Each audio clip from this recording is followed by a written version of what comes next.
સ્વામિનારાયણ સાધના દિવસ 4.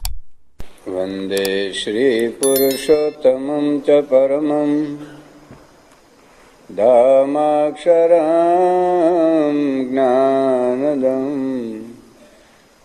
વંદે પ્રાગજિભક્તમેવ મનગં બ્રહ્મસ્વરૂપં મુદા વંદે યજ્ઞપુરુષદાસચરણં શ્રીયોગિરાજં તથા વંદે શ્રીપ્રમુખં ગુણાલયગુરું મોક્ષાય ભક્ત્યા સદા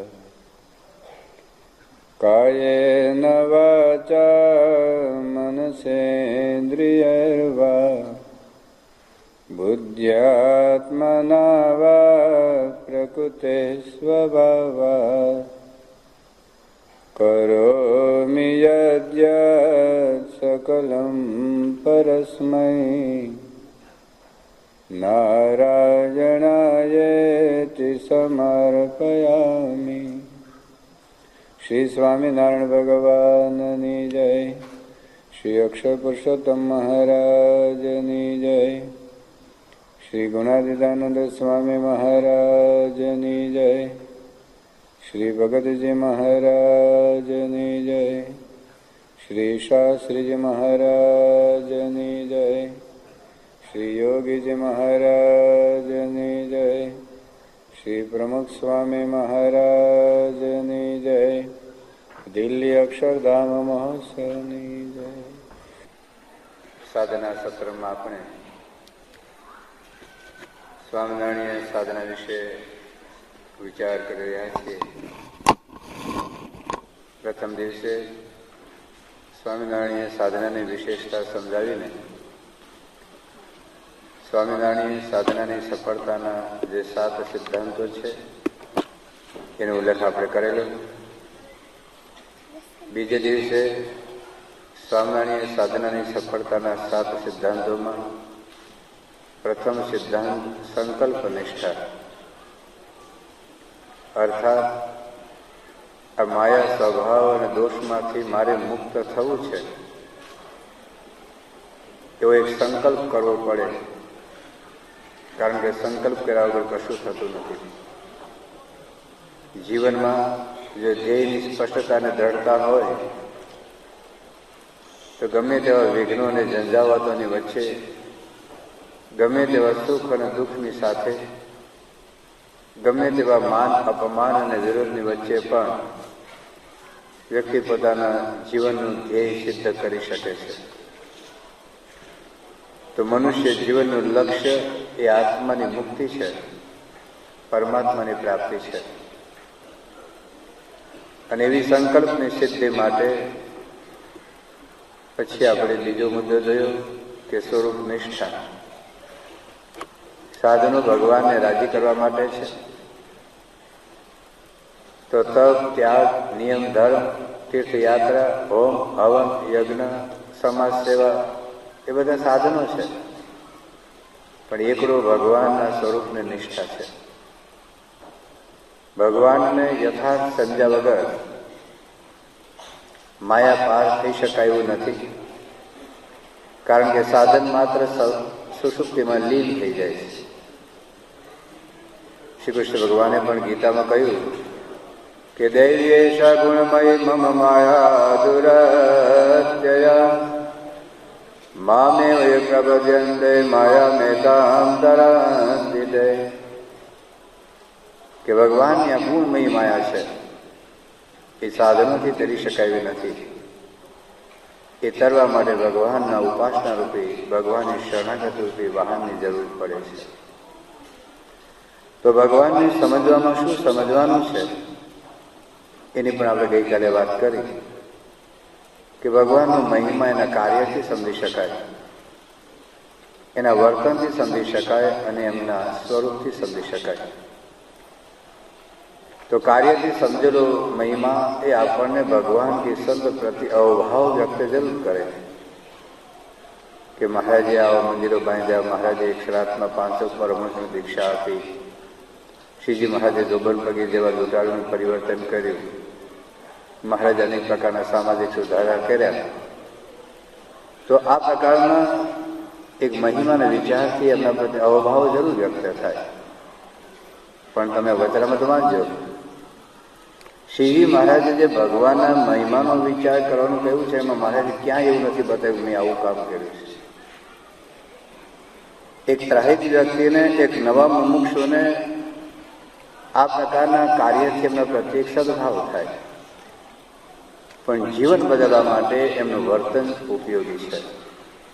એટલા માટે વચરામૃતમાં મહારાજે પોતાની સ્થિતિની વાત કરી, પોતાની વર્તનની વાત કરી છે કે અમે મનને આવી રીતે પકડીએ છીએ, એમાં કામ ક્રોધાદિક સ્વભાવ અમારામાં નથી, અમને જાગ્રત અને સ્વપ્નમાં વિષયનો સંકલ્પ થયો નથી, અમને પંચ વિષયનો અતિશય અભાવ વર્તે છે, અમને માન અને સન્માનમાં એકતા વર્તે છે, હાથીને વધે દેશું કે પગપાળા ચાલુ અમને સમાન લાગે છે. તો આ પોતાના વર્તનની વાત કરી છે. તો ભગવાન અને સંતનો મહિમા કાર્યથી સમજવા માટે શરૂઆતમાં બધું બરાબર છે, પણ આપણું વર્તન તો બદલાય. કે સ્વામીનું વર્તન સામે વિચાર હોય તો, મહારાજના વર્તન સામે વિચાર હોય તો. ત્રીજી બાબત આપણે જોઈ કે ભગવાનનું સ્વરૂપ, અને એમાં આપણે કાલે ઘણા બધા મુદ્દા જોયેલા કે ભગવાનના ઐશ્વર્ય, સામર્થ્ય અને શક્તિનો વિચાર કરો તો આપણામાં અહંકાર ઓગળી જાય.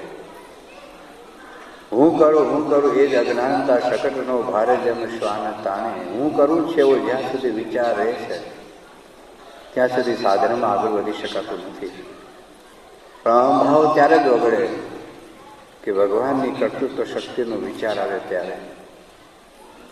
આવા સમર્થ, ઐશ્વર્યવાળા ભગવાન મારી સાથે છે તો ગમે તેવા સંજોગોમાં નિર્ભયતાનો અનુભવ થશે. બીજી વાત, ભગવાનના કર્તાપણાનો વિચાર આવે તો જીવનમાં ક્યારે ડિપ્રેશન, ફ્રસ્ટ્રેશન, ટેન્શન અનુભવ નહીં થાય. સુખ અને દુઃખમાં, સફળતા અને નિષ્ફળતામાં, માન અને સન્માનમાં, સગવડ અને અગવડમાં આપણા જીવનને બેલેન્સ અને મેનેજ કરી શકીશું. એ આપણે પણ ગઈકાલે પ્રમુખ સમાજના પ્રસંગો જોયા અને આપણે વર્ષોથી એમને જોઈએ છીએ. આટલી બધી પ્રવૃત્તિ કરે છતાં પણ એને ક્યારે હું કરું છું એવું ક્યારે બોલતા નથી. ક્યારેક સ્વામીશ્રીના જીવનમાં લૌકિક દ્રષ્ટિએ નિષ્ફળતા દેખાય, અમુક કાર્ય ધાર્યું હોય ન થાય તો કાંઈ નહીં, ભગવાનની ઈચ્છા. તો સાધના છે. કોક આપણું અપમાન કરે એ વખતે જો આપણને મનાય કે શ્રીજી મહારાજ અને પ્રમુખ સ્વામી મહારાજ એમાં રહીને મારી કસોટી કરે છે, એ સાચી સાધના છે. ભગતજી મહારાજે આવી સાધના કરેલી છે. સાધના અધ્યાત્મ ઇઝ વે ઓફ લાઈફ. જીવનના પ્રત્યેક પ્રસંગોમાં, પ્રત્યેક વ્યક્તિ સાથે આપણો વર્તાવ કેવો છે એ સાધના છે. કેટલીક વખત આપણે પૂજામાં જુદા હોઈએ છીએ, આપણે દુકાનમાં જુદા હોઈએ છીએ, કેટલીક વખત આપણે મંદિરમાં જુદા હોઈએ છીએ, ઓપરેશન થિયેટરમાં જુદા હોઈએ છીએ. ડબલ લાઈફ હોય છે. મિસ્ટર જેકિલ અને મિસ્ટર હાઇડ જેવું આપણું વર્તન કેટલીક વખત બને, પણ ટોટલ લાઈફ આપણે પ્રત્યેક વ્યક્તિ સાથે કેવી રીતે વર્તીએ છીએ, પતિ સાથે, પત્ની સાથે, ભાઈ સાથે, બહેન સાથે, મા બાપ સાથે, દીકરા સાથે, ગ્રાહક સાથે, દર્દી સાથે, ભિખારી સાથે, અરે તમારા શત્રુ સાથે કેવી રીતે વર્તો છો, એ અધ્યાત્મ છે. એના ગુણાતીત પરંપરામાં આપણે દેખાય છે. એ ક્યારે મનાય કે દરેકમાં ભગવાનની ભાવના જાગૃત થાય. તો જ્યાં જોયે ત્યાં રામજી, ભગવાન સર્વમાં વ્યાપક છે. કોનો દ્રોહ કરશો, કોની ટીકા કરીશું, કોનું લઈ લેશું. આજે વિશ્વના ગુનાઓ ઘટાડવાનું એક જ વાત છે, બાળકને જન્મતાની સાથે જો દૂધ પીતા આ શીખવાડી દેવામાં આવે કે ઈશા વાસમિદમ સર્વમ યત્કિંચ જગત્યામ જગત. ગાંધીજી એવું કહેતા કે હિન્દુ ધર્મના બધા શાસ્ત્રોનો નાશ પામે, પણ એક ઈશાવાસ્ય ઉપનિષદ ટકી જાય તો હિન્દુ સંસ્કૃતિ ટકી રહેશે. અને માની લો ઈશાવાસ્ય ઉપનિષદના 17 મંત્રો નાશ પામી જાય, આ એક મંત્ર ઈશાવાસ્યમિદમ સર્વમ યત્કિંચ જગત્યામ જગત. તમે જેને ભગવાનને માનો છો એ ભગવાન દરેકમાં વ્યાપક છે. કોની ચોરી કરશો, કોની લૂંટફાટ કરશો, કોની હત્યા કરશો, કોનું લઈ લેશો, કોનું ખંડન કરશો. આ અવેરનેસ આપણા જીવનની અંદર સતત એ રહેવી જોઈએ. તેની પણ ગઈકાલે વાત કરી. ભગવાન સર્વજ્ઞ છે, સર્વ અંતર્યામી છે. એ ભાવના પણ સતત આપણા અનુસંધાનમાં રહેવી જોઈએ. ઘણી વખત આપણને એવું લાગે છે કે મને કોઈ જોઈતું નથી. મને જેટલી તમારી બીક લાગે છે એટલી જો ભગવાનની બીક લાગે તો હું ક્યાંય ખોટું કર્મ નહીં કરું. તમારી હાજરીમાં હું સિગારેટ પીવું અથવા મારી હાજરીમાં તમે સિગારેટ પીઓ, પણ બાથરૂમમાં જઈને ઘણા પી આવે. એને એમ લાગે છે કે બાથરૂમમાં કોઈ જોઈતું નથી. પણ જેને રાજી કરવાના છે ભગવાન તો આપણને બધી જગ્યાએ જોઈએ છે. આ વાત એ તમારા સંતાનોને આ શીખવાનું છે. તમારા દીકરા દીકરીને ખાલી કોમ્પ્યુટર, ખાલી મેડિકલ સાયન્સ, ખાલી એન્જિનિયરિંગ સાયન્સ એ નથી શીખવવાનું. એને જીવન જીવતા શીખવવું હોય તો એના જીવમાં આ નાખો કે ભગવાન તને બધી જગ્યાએ જોઈએ છે, સ્વામી તને બધી જગ્યાએ જોઈએ છે. તમારા દીકરા દીકરી પાછળ તમે હોટેલમાં, સ્કૂલમાં, કોલેજમાં ક્યાં પાછળ પાછળ જવાના છો? ઇન્ટરનેટમાં શું જોઈએ છે, મોબાઈલ દ્વારા કોનો કોન્ટેક્ટ કરે છે, તમે ક્યાં પાછળ પાછળ કરશો? પણ જો એને આ વાત શીખવામાં આવે તો વિશ્વની ગમે તેવી વિકૃતિમાં તમારી ભવિષ્યની પેઢી સલામત રહી શકશે. આપણે બીજું બધું શીખવાડીએ છીએ, આ નથી શીખવતા. તો ભગવાન સર્વજ્ઞ છે, અંતર્યામી છે, જાણવાના છે. ગઈકાલે છેલ્લી વાત કરેલી કે ભગવાન સર્વ સુખના સિંધુ છે. ભગવાન અનંત અપાર દિવ્ય શાશ્વત સુખ છે. એ સુખમાં જો દ્રષ્ટિ જશે તો જગતના સુખમાંથી આપણી વૃત્તિ પાછી વળી જશે. કોહિનૂર હીરાની સામે સફરજનની કિંમત શું છે કે જેમાં આપણે લેવાની ઈચ્છા થાય? મર્સિડીઝ ગાડી મળતી હોય તો સાયકલ પાસે કોણ ઝંખના કરે? એક અબજ ડોલરનો બંગલો મળતો હોય તો ઝૂંપડાની આસક્તિ કોને રહે? ભગવાનની વાત નથી સમજાવી એટલે ટીવી નથી છૂટતું. ભગવાનની વાત નથી સમજાતી એટલે પિક્ચર નથી મુકાતા. ભગવાનની વાત નથી સમજાણી એટલે ગરબા નથી છૂટતા.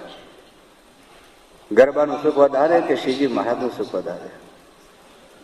ક્લબમાં નૃત્ય કરવાના સુખ વધારે, પિક્ચરનું સુખ વધારે કે ભગવાનનું સુખ વધારે?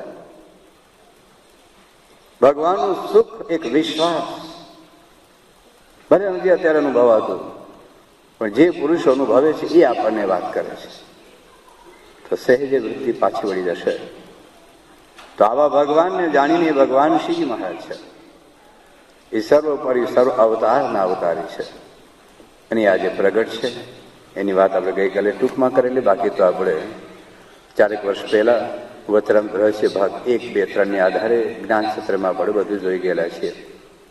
તો હવે ભગવાનને જાણીને એ ભગવાનને પામવા માટે, ભગવાનને ઓળખવા માટે, અક્ષરરૂપ થવા માટે અક્ષરબ્રહ્મની જરૂર છે. એ અક્ષરબ્રહ્મ ગુણાતીતાન સ્વામી છે.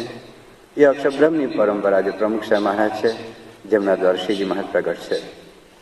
તો આ નિષ્ઠા રાખીને એનો આશ્રય, એની શરણાગતિ એવી પાકી, એવી દ્રઢ કરીએ કે જીવનના ઝંઝાવાતોમાં ક્યારેય સ્વામીના આપણા જીવમાંથી ન નીકળી જાય. આ સંસ્થા ન છૂટે, આ ભગવાન ન છૂટે, એનો આશ્રય ન તૂટે. આવી એક સ્વરૂપ નિષ્ઠા એ બીજો સિદ્ધાંત છે. ગઈકાલે ત્રીજા સિદ્ધાંતની વાત કરેલી સાંખ્ય નિષ્ઠા. ગુણાતીતાન સ્વામીએ કહ્યું કે સાંખ્ય વિચાર કર્યા વગર અડધો સત્સંગ છે. આપણને બાપાનો યોગ છે પણ સાંખ્યનો વિચાર નથી. સાંખ્યનો વિચાર જો આવે તો જગતમાં વૃત્તિ નહીં રહે. સડેલા કૂતરા જેવું જગત છે. મા ગુણાતીતાન સ્વામી કહ્યું કે પ્રકૃતિ પુરુષ સુધી રાખના પડીકા છે. અરે તમારું લંડન એક રાખનું પડીકું છે, અમેરિકા રાખનું પડીકું છે, 14 લોકનું બ્રહ્માંડ રાખનું પડીકું છે.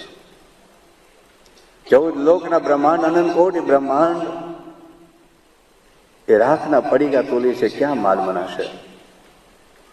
મહારાજે વાત કરી છે સારંગપુરનું પેલું વચરામાં, સારંગપુર 4, સારંગપુર 11 અને 28 કે ભગવાનના ધામના સુખ આગળ અરે દેવતાના સુખ નરક તુલ્ય છે, વિષ્ટા તુલ્ય છે. યોગી બાબા કાક વિષ્ટાની વાત કરતા, ડબલ ફિલ્ટર કે આપણે વિષ્ટા કાગડા ખાય ને કાગડાને વિષ્ટામાં હું રહે પછી માલ. ડબલ ફિલ્ટર યોગી બાબા કહેતા. આનો વિચાર નથી કર્યો આપણે. તો આ વિચાર આવે. સાંખ્ય વિચારમાં આપણે ગઈકાલે 3 વિચાર બતાવેલા કે જગત નાશવંત છે. અને આ ક્યાં કોઈ કવિ કાલિદાસની કલ્પના છે? આ એક હતો રાજા ને એક હતી રાણી, ખાધો પીધો રાજ કર્યું, એવી ક્યાં બાળ વાર્તા છે? અરે આપણી નજર સમક્ષ જોઈએ છીએ પૃથ્વી પરથી કેટલા ગયા ને કેટલા દરરોજ જઈ રહ્યા છે. લાખો માણસોનો ઘાણ દરરોજ નીકળી જાય છે, જેમ ભજીયાનો ઘાણ કાઢો એમ. અને ક્યાં આપણા દાદા રહ્યા છે? આપણા દાદાના દાદા, એના દાદા, એના દાદા, એના દાદા, એના દાદા, એના દાદા, એના દાદા, એના દાદા, એના દાદા, એના દાદા, એના દાદા જતા રહ્યા. શું લઈને ગયા છે? તમારા ખેતરમાંથી ઢેપું લઈને ગયા છે? તમારા ઘરમાંથી ચમચી લઈને ગયા છે? એક પાઉનો અડધો ટુકડો લઈને ગયા છે? શું લઈને આવ્યા હતા અને શું લઈને જવાનું છે? આ મૃત્યુનો વિચાર નથી આવતો, એટલે જેના માટે આપણે વલખા મારીએ છીએ, એક દિવસ મૂકીને જવાનું છે. મોતનો વિચાર આવે એનો અર્થ એવો નથી કે ધંધો નથી કરવાનો, એનો અર્થ એવો નથી કે નોકરી વેપાર નથી કરવાના, એનો અર્થ એવો નથી કે લગ્ન નથી કરવાના, એનો અર્થ એવો નથી કે નથી ખાવાનું કે નથી પીવાનું. એ બધું જ કરવાનું છે, પણ એક વખત મૂકીને જવાનું છે. એવો જો વિચાર આવશે તો આપણા જીવમાં સત્સંગ પ્રધાન રહેશે, આપણા જીવનમાં ભગવાન સત્પુરુષ મંદિર પ્રધાન રહેશે, આપણા જીવનમાં સત્પુરુષની આજ્ઞા પ્રધાન રહેશે. કારણ કે ગમે એટલું કમાશો, બંગલા વાળો બંગલો મૂકીને ગયો ને ઝૂંપડા વાળો ઝૂંપડો મૂકીને ગયો, વાત નક્કી છે. મર્સિડીઝ કાર વાળો એ છોડીને ગયો ને સાયકલ વાળો એ મૂકીને ગયો, એ વાત નક્કી છે. અનેક વખત આપણે મૂકીને જવાના છીએ. તો જે કેરિયર ડેવલપ કરવા માટે આપણે સત્સંગ, આપણે ભક્તિ, આપણી રવિ સભા, આપણી અઠવાડિક સભા, આપણી ઘર સભા, આપણી પૂજા, આપણું વાંચન આપણે ગૌણ કરીએ છીએ, જે એકચ્યુઅલી આપણી સાથે આવવાનું છે. જેટલી ભક્તિ કરી હશે, જેટલી સેવા કરી હશે, જેટલી બાપાની આજ્ઞા પાડી હશે, એ આપણી સાથે આવવાનું છે. બીજું કરોડો અબજો ડોલર ભેગું કરશો, અરે નેપોલિયન ભેગું કશું નથી ગયું. એલેક્ઝાન્ડર ધ ગ્રેટ, સમ્રાટ સિકંદર ને એની માતા કીધેલું, બેટા એક પૈસા માટે, સત્તા માટે કોઈની હત્યા ન કરીશ. પણ એને એક વટ હતો, એને કેફ હતો કે મારે દુનિયા પર શાસન કરવું છે. એને દુનિયાનું શાસન કરવા ભાઈ નીકળ્યા. 32 વર્ષની ઉંમરે અડધું યુરોપ જીતી લીધેલું અને ભારતમાં આવ્યો. ભારતના એક સાધુની ટકોરથી પાછો વળ્યો ભારતમાંથી.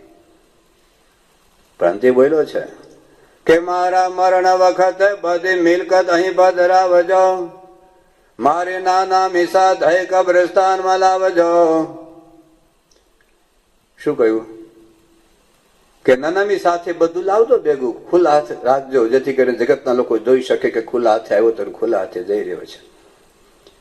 આખા જગત ને જીતનારું સૈન્ય બધું રડતું રહ્યું નહીં, દળ વિકરાળ ભૂપાળ નું કાળ ને ઠેલી શક્યું. બહુ બહુ બળ કરીને મેળવ્યું પણ એ ભોગવીએ ના શક્યો. અબજોની મિલકત ખર્ચતા એ સિકંદર ના બચ્યો. મારા વૈદો ને હકીમો નહીં બોલાવજો, મારી નાનામી વૈદો ને ખભે પડાવજો. હવે તો બહુ લાંબુ લાંબુ બોલે છે કે અબજોની મિલકત ખર્ચતા આજે સિકંદર ના બચ્યો. ધીરુભાઈ અંબાણીએ કોઈ એક ડોક્ટરને 90,000 કરોડનું બિલ લખી આપ્યું હોત, 90,000 કરોડની એસેટ હતી, બિલ લખી આપ્યું, મારી 1 સેકન્ડ, અરે મારો એક શ્વાસ વધારી આપ ડોક્ટર, મારો એક શ્વાસ વધારી આપતા 90,000 કરોડ આપો. છે દુનિયાના કોઈ ડોક્ટરની તાકાત? અને એટલા જ માટે બોલ્યા કે મારા વૈદોને હકીમો નહીં બોલાવજો, જેથી કરીને એ લોકોને ખબર પડે કે મેં દુનિયાની જેની દોરી તૂટી છે ને કોઈની સાંધવાની અમારી તાકાત નથી. કે મારા વૈદોને હકીમો નહીં બોલાવજો, મારી નાનામી વૈદોને ખભે ઉપડાવજો. હકીકત છે. એક વખત મૂકીને જવાનું છે, એની પાછળ આપણે રાત દાડો માંડ્યા છે. અને એટલી હદ સુધી આપણે માંડ્યા છે કે ભવિષ્યની પેઢીનો તમને કોઈ વિચાર રહેતો નથી. ગઈકાલે થોડી વાત કરેલી, આજે થોડાક બધા નવા છે, થોડી વાત રિપીટ થશે. પણ જાગજો ભાઈઓ, જાગજો. શું કરશો? તમારું પાઉન્ડ 1/75, 1/75 જેની પાછળ તમે માંડ્યા છો ને. અમારા દેશમાંથી આવે છે સર્વમંગલ સ્વામી, તો જે બળતરા કાઢે છે આખો દિવસમાં કેટલા મળે છે આત્મસ્વરૂપ સ્વામી. હાવ તિલક ચાંદલો કરતો હોય, પૂજા પાઠ કરતો હોય, ઘર સભા કરતો હોય, અઠવાડિયે સભા હોય, રાત દાડો સંતાપ ભેગો ફરતો હોય, મારો ઓલો હીરામાં હીરો દેખાતોય નથી. ભાવ 1:75. આ બધા વડીલોને પૂછી જો જે આફ્રિકાથી આવ્યા છે ને મહાન પુરુષો મુરબ્બીઓ બધા, એના દીકરાઓને છે સત્સંગ, પૂછી જો. આ કોઈ કાલ્પનિક કથા નથી ભાઈઓ. આ જે વિશ્વની અંદર તમે જીવી રહ્યા છો, વિશ્વમાં ક્યાં જઈ રહ્યું છે. આ એ જ ઇંગ્લેન્ડની વાત કરું છું કે દર વર્ષે 3,17,00,000 ગુનાઓ તમારી ઇંગ્લેન્ડમાં નોંધાય છે દર વર્ષે. તમારી બાળકોની પેઢી જો, તમારી યુવાની પેઢી જો. બીજાની વાત જવા દો, તમારા હિન્દુઓના દીકરા દીકરીનો વિચાર કરો. તમારી યુકેની અંદર કેટલા આપણા છોકરાઓ, આપણી છોકરીઓ મુસલમાને પરણે છે, ક્રિશ્ચિયને પરણે છે. જનરેશન એન્ડ ને પૂરું થઈ ગયું. જીવે તો કૂતરા જીવે છે આ દેશની અંદર. આપણા દેશના માણસોને ખાવા નથી મળતું ને એવા દેશમાં કૂતરાને ખાવા મળે. અરે કૂતરા મર્સિડીઝ ગાડીમાં ફરે છે. જિંદગીમાં આ જીવતી ગયા, મર્સિડીઝ ગાડીમાં ફરતા થઈ ગયા બંગલા. પણ તમારી પેઢીનું શું રહેશે હિન્દુત્વ? એમાં હિન્દુત્વ રહેશે જે તમારી દીકરી મુસલમાન પરણી કે તમારો દીકરો કોઈ ક્રિશ્ચિયનને લાવ્યો ઘરમાં? તમને લાગે નહીં માણસ છે? માણસ તો બધા જ છે. લાવો એક ક્રિશ્ચિયન હિન્દુ થયો, એક મુસલમાન છોકરી કે મુસલમાન છોકરો હિન્દુ થયો, તો તમને કઈ છે કે નહીં? તમારી સંસ્કૃતિનું ભાન છે? આપણી અસ્મિતા, આપણું કોઈ ગૌરવ છે કે નહીં? તમારી પેઢીને કોણ બતાવશે? ક્યાં ટાઈમ છે આપણને? આપણે ટાઈમ નથી ને. 1:75 પાછળ આપણે મેંઢા છીએ.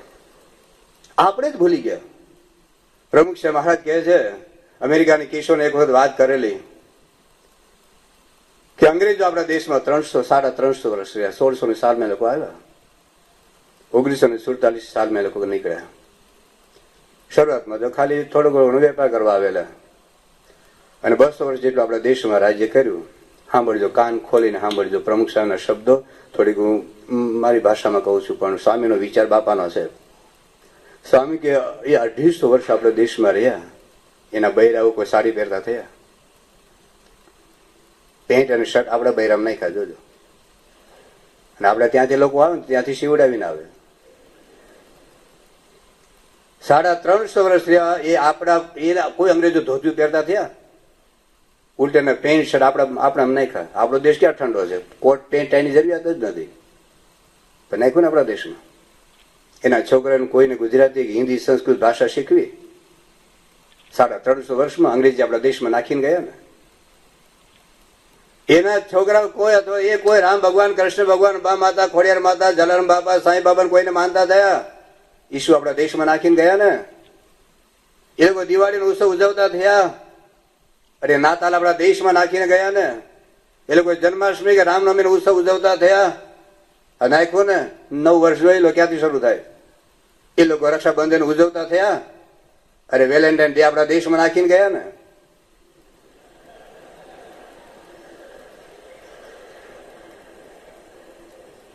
હકીકત છે, આમાં કશું ખોટું નથી. એ લોકો કોઈ ભાગવત ગીતા રામાયણ વાંચતા થયા? બાઇબલ આપણા દેશમાં નાખીને ગયા ને. બોલો, જાગો થોડાક. એક અંગ્રેજ આપણા દેશમાં શાકાહારી થયો? કતલખાના આપણા દેશમાં નાખીને ગયા ને. જુઓ તો ખરા. 350 એ લોકોની વિકૃતિ એ લોકોને જાળવી રાખી. આપણી સંસ્કૃતિનો એક અંશ એ લોકો સ્વીકાર્યો નથી. અને આપણા દેશમાં આવ્યા તો ખાતા થઈ ગયા, પીતા થઈ ગયા, કોકના બૈરાવરે નાચતા થઈ ગયા. આપણું કલ્ચર છે. અરે જો હિન્દુ હોય પણ બધા તો ઇન્ડિયન કલ્ચર. તારા બાપનું કપાણી હિન્દુનું કલ્ચર છે. નવરાત્રી ઘરમાં કોકના બૈરાનું કોઈના ભાઈડામાં નાચવું એ કલ્ચર છે આપણું. અરે કઈ સંસ્કૃતિના સંતાનો છો જે સંસ્કૃતિમાં લક્ષ્મણ પોતાના ભાભીનું 14 વર્ષ સુધી મુખ જોતો નથી? એ તમારા દીકરીના લગ્નમાં તમે કોને નચાવો છો? તમારા દીકરાના લગ્નમાં તમે કોની સાથે કોની યાર નાચો છો? બીજા તો જે નાચતા નાચે, પણ બીએ પેચનારી ભક્તોને ઘેર લગ્નમાં ગરબા હોય. કઈ સંસ્કૃતિના સંતાનો છો? કયા ગુરુના આપણે શિષ્યો છે? આપણને એવું લાગે કે અમારા સમાજમાં સારું દેખાવું. સમાજમાં સારું દેખાવું છે, ભગવાન પર સારું દેખાવાનું. ફલાણે નાચાય એટલે આપણે નાચવાનું. ફલાણા તો બધા ઉઘાડા થઈને નાચશે, નાચો ને. આપણું કલ્ચર જુદું છે. અને બીજા હિન્દુ ધર્મની વાત કરું છું. ખાડે દર્શો હિન્દુ ધર્મ કશી જ ખબર નહીં પડે. તમારી પેઢીઓને ખબર છે? અમારે જેટલા મા બાપ બેઠા છો તમારા ઘરે દીકરા દીકરીને પૂછી જોજો, કોને અનસૂયાની ખબર છે, કોને સાવિત્રીની ખબર છે, કોને ધ્રુવ પ્રહલાદ જનક જયદેવની કોને ખબર છે, કોને અમરીશ રાજાની ખબર છે, એને ખબર છે સલમાન ખાન કોણ છે, એને ખબર છે શાહરૂખ ખાન કોણ છે, એને ખબર એક્ટર ને એક્ટ્રેસ કોણ છે, એને ખબર છે સચિન તેંડુલકર કોણ છે, ખબર છે માઇકલ જોર્ડન કોણ છે. જેનું જીવન જોઈને તમારા દીકરાઓ તમારું જીવન ઘડે છે. આપણી હિન્દુ એક્ટ્રેસ મોટા ભાગના મુસલમાન એક્ટરને ભણે છે અને જોઈ જઈને તમારી દીકરીઓ પોતાના જીવનનો આદર્શ બનાવે. કેમ આવું થયું? કે તમને પડી નથી? તમારા ઘડિયાળ બગડેની ચિંતા કરો છો, તમારા ટીવી ને બગડેની ચિંતા કરો છો, તમારું ફ્રીજ ન બગડેની ચિંતા કરો છો. તમારી દીકરી ન બગડેની કોઈ ચિંતા છે? એનું કોઈ પ્લાનિંગ છે? એની પાસે તમારું કોઈ આયોજન છે? એની પાસે તમારો કોઈ સમય છે? કેમ સમય નથી? બસ પૈસા 1/75. 1/75 એની સામે આપણે પાગલ છીએ. ખલાસ થઈ જશે. થર્ડ જનરેશનનો વિચાર કરજો. અત્યારે કદાચ તમારા દીકરા દીકરી ડાયો છે, મોટા ભાગના જે યુવાનો છે એ તમારા થર્ડ જનરેશન વિચાર કરજો. તમારા દીકરા દીકરી ક્યાં જશે? તમારા દીકરીના દીકરાઓ ક્યાં જશે? જિંદગી તો જીવાશે, કશું નહીં રહે, આપણું મૂડ નહીં રહે અને પછી રોવાનો વારો આવશે. અને દેખાય છે આમાં હું ક્યાં ભારતની વાત કરું છું, ક્યાં આદિવાસીના ઝૂંપડાની વાત કરું છું. તમે જે દેશમાં તમે, હું તો અઠવાડિયે ગયા, તમે વર્ષો ત્યાં રહો છો, જોવો છો ને છાપા વાંચો છો. અરે તમારા દીકરા દીકરી, તમારા સગા સંબંધીના દીકરા દીકરીના ઘરમાં પ્રોબ્લેમ નથી. આ એ દેશમાં રહો છો તમે તમારા બાળકને તમે કશું નથી કહી શકતા. એક 4 વર્ષના બાળકને તમે કહી નહીં શકો. આ કલ્ચર એવું છે. અમે અમને ત્યાં સિડની ગયા તો પર્થ, એક આપણે હરિભક્ત છે, એની 4 વર્ષની છોકરી એ ઘરમાં કઈ ધમાલ કરતી હશે, તેને પપ્પા કીધું ધમાલ કરીશ નહીં તો મારીશ. માર્યું તો છે જ નહીં. છોકરી કે પપ્પા કઈ બોલશો તો મારી જે શિક્ષિકા છે ને ફોન કરીશ, અને એ પોલીસને ફોન કરીને તને લઈ જશે પોલીસ. જોઈ જો 4 વર્ષની છોકરી. હા, એ દેશમાં તમે રહો છો. 16 વર્ષનો છોકરો માનવાનો છે, પછી 17 વર્ષની દીકરી માનવાની છે તમને. એને ધાવણથી આપો, એને હિન્દુત્વનું ધાવણ દવડાવો, હિન્દુત્વની અસ્મિતા આંજો, એના જીવમાં અક્ષર પુરુષોત્તમ નાખો, એના જીવમાં પ્રમુખ સાહેબ મહારાજ નાખો. એ સિવાય દુનિયાની કોઈ તાકાત નથી કે તમારી ભવિષ્યની પેઢીને કોઈ બચાવી શકે, કોઈને સાચવી શકે. અને એના માટે થોડી જગતમાંથી વૃત્તિ પાછી વાળો, થોડોક સમય કાઢો. અઠવાડિયે સભામાં આવો, આ રવિ સભામાં આવો, શનિવારની સભામાં આવો, તમારા પરાવિસ્તારની સભામાં જાઓ. થોડોક સમય કાઢો સત્સંગના પ્રચાર માટે. આ મંદિર સ્વામી કોના માટે બાંધ્યું છે? સંખ્યા ઘટતી જાય છે, વધતી જાય છે, કેમ નથી? હવે લાગે કાર્ય ફક્ત સંતોનું જ છે ને, ફક્ત કાર્ય સંતોનું છે, આપણું કાર્ય નથી. આપણે એમ લાગે બાપાને 5,000 રૂપિયા પાઉન્ડ આપી દીધા, પૂરું થઈ ગયું. હું કાલે એવું ભૂલી ગયો. આપણે પેલા ઘણી સમય ગઈકાલે વાત કરેલી. મારા વડે એક ઘેરે ક્રિશ્ચિયનો પહોંચે. ક્યાં બધા સાધુ હોય? ઓકલેન્ડમાં ને ત્યાં ન્યુઝીલેન્ડમાં બધે 1,000 ઘેર પધરામણી કરી. એક ઘર એવું નથી જે ત્યાં બાઇબલ ના પહોંચ્યો હોય. એ લોકો બીજાને ક્રિશ્ચિયન બનાવવા માટે, બીજાને મુસ્લિમ બનાવવા માટે લોકો સમય નીકળે છે. તમને તમારા દીકરા દીકરીને હિન્દુ રાખવાનો સમય નથી મળતો ભાઈઓ. વિશ્વવ્યાપી લોકોને ક્રિશ્ચિયાનિટી ફેલાવવા માટે બધા જ ક્રિશ્ચિયનો લઈ મીડ્યા છે, મુસ્લિમો લઈ મીડ્યા છે પોતાના ધર્મનો પ્રચાર કરવા માટે. આપણે નથી બીજાને કોઈ ક્રિશ્ચિયન હિન્દુ નથી બનાવવા, કોઈ મુસલમાન હિન્દુ નથી બનાવવા. અરે બીજા કોઈ પંજાબી હોય, યુપી ના હોય, એમપી ના હોય, આપણે હિન્દુ એને આપણે નથી સ્વામિનારાયણ બનાવવા. તમારા દીકરાને, તમારી દીકરીને, તમારું સર્જન, અરે તમારું ધાવણ તમે ઘોડિયામાં હુંચકાવેલો, તમે ખોળામાં બેસાડેલો, એને તો હિન્દુ રાખો ભાઈઓ. કેમ નથી રાખતા? સમય નથી ને આપણી પાસે, સમય નથી. બને તેના નોકરી કરો છો, છોકરા બેગડા કરે. જાપાનની વાત આવી, લેખાયો હતો ત્યાંના શિક્ષણ શાસ્ત્રી છે મિસ્ટર સાટા. એને એક લખ્યું છે કે 1985 પહેલા જાપાનીનું કલ્ચર થોડુંક જાળવી રાખેલું, અને 85 પછી જાપાન વળ્યું પશ્ચિમ તરફ. અને પશ્ચિમની જેમ હપ્તા પર મકાન લીધું, હપ્તા પર ગાડી લીધી, અને હપ્તા પૂરા કરવા માટે 2 જણા નોકરી કરતા થયા. અને મિસ્ટર સાટા લખ્યું છે કે મા અને બાપ, પપ્પા ને પપ્પી 2 જણા નોકરી કરે છે. એને ખબર નથી કે દીકરો ગુંડો થઈ શક્યો છે અને દીકરી વેશ્યા થઈ ચૂકી છે. એને એક્ઝેક્ટ શબ્દ છે. હવે 5 વર્ષ પહેલાનો લેખ છે. એને લખ્યું છે કે જાપાન જેવા એટલાના દેશમાં 40,000 બાળ વેશ્યાઓ છે. જોઈ લો તમારે ઇંગ્લેન્ડમાં. તો કોને તમને આંખ ઉઘાડો ભાઈ. મોક્ષની વાત નથી કરતો, આત્માના કલ્યાણની વાત નથી કરતો. અક્ષરધામમાં ન જાવ કઈ વાંધો નહીં. ઇંગ્લેન્ડ ફાવી ગયું છે ને, લંડન રહેજો અહીંયા. આવતો જન્મ અહીં જ આવજો. ઘર એમ તમે રિઝર્વેશન કરાવી દીધું, આજ ઘરમાં આવતા જન્મ આવું છે. અક્ષરધામ ન દેખાતું વાંધો નહીં, સ્વર્ગની વાત ભૂલી જાઓ. પણ તમારી પેઢીને સાચવી હોય, તમારા બાળકોને ભવિષ્યમાં હિન્દુ રાખવા હોય, એક હિન્દુત્વનું જાળવી રાખવું હોય, તમારી કુળ પરંપરા, તમારી ખાનદાની, તો BA સિવાય કોઈ સોલ્યુશન નથી. આ મંત્રી સિવાય કોઈ સોલ્યુશન નથી, અને પ્રમુખ સાહેબ મહારાજ સિવાય કોઈ સોલ્યુશન નથી. આજે કે કાલે જયારે સમજ્યો ત્યારે સમજો, નહીં તો રોજો.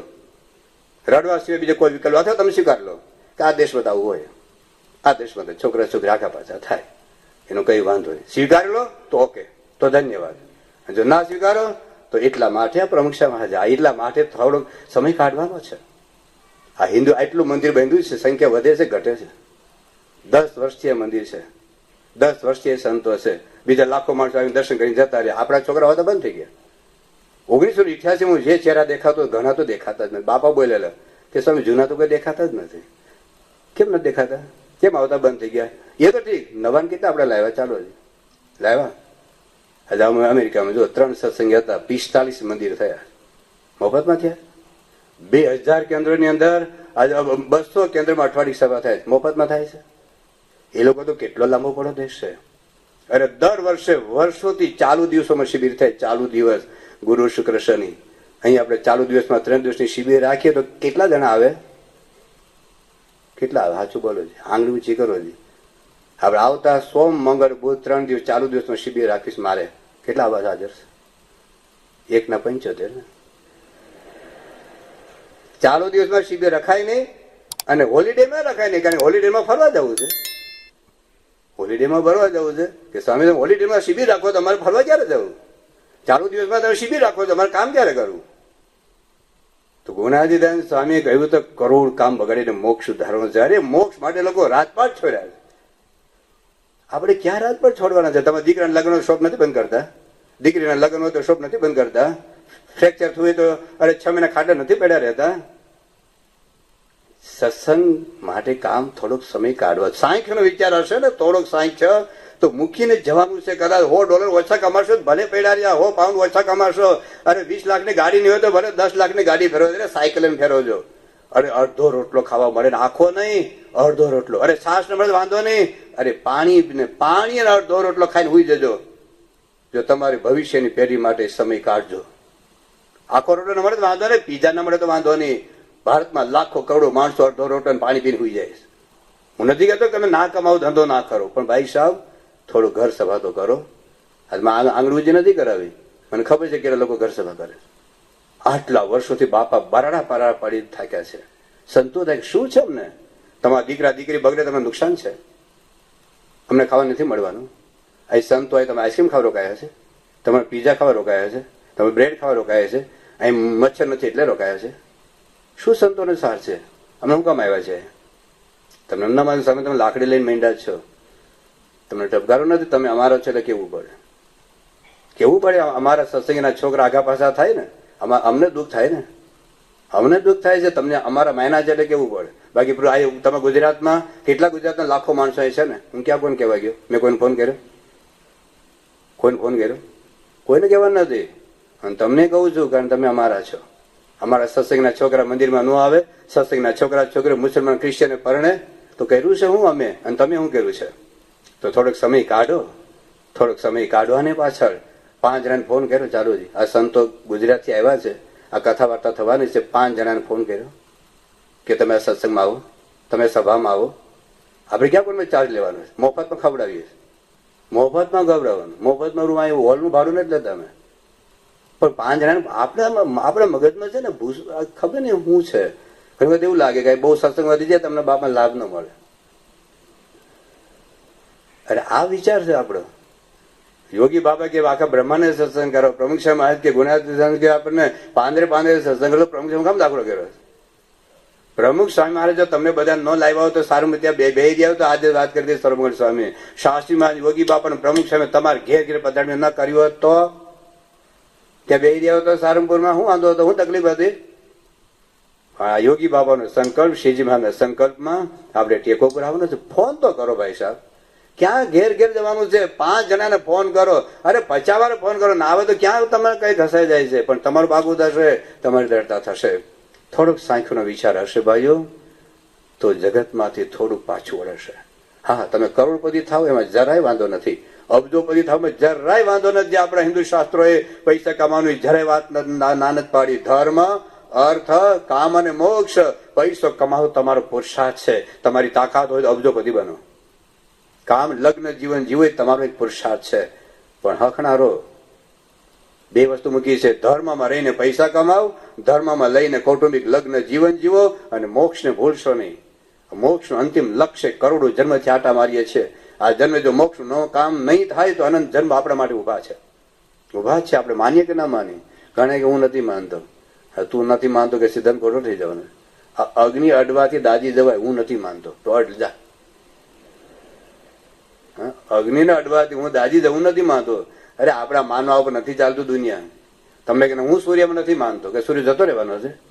આ વીછી ને નાગને અડવાથી એ મને કરડે તો મરી જાવ એ હું નથી માનતો. અડ જા. ઇલેક્ટ્રિક ખુલ્લો વાયર અડવાથી શોક લાગે, હું નથી માનતો. અડ જા. આપણા માનવાને આધારે જગત નથી ચાલતું. એમ તમે પાપ અને પુણ્યમાં ન માનતા હો, સ્વર્ગ અને નરકમાં ન માનતા હો, પુનર્જન્મમાં ન માનતા હો, આપણા માનવાના આધારે જગતના સિદ્ધાંતો અને ભગવાનના સિદ્ધાંતો, ભગવાનના કાયદાઓ આપણા આધારે નથી ચાલતા. એ પાપ ઢાંકવું નહીં રહે છાનું કરો કે ચોકમાં.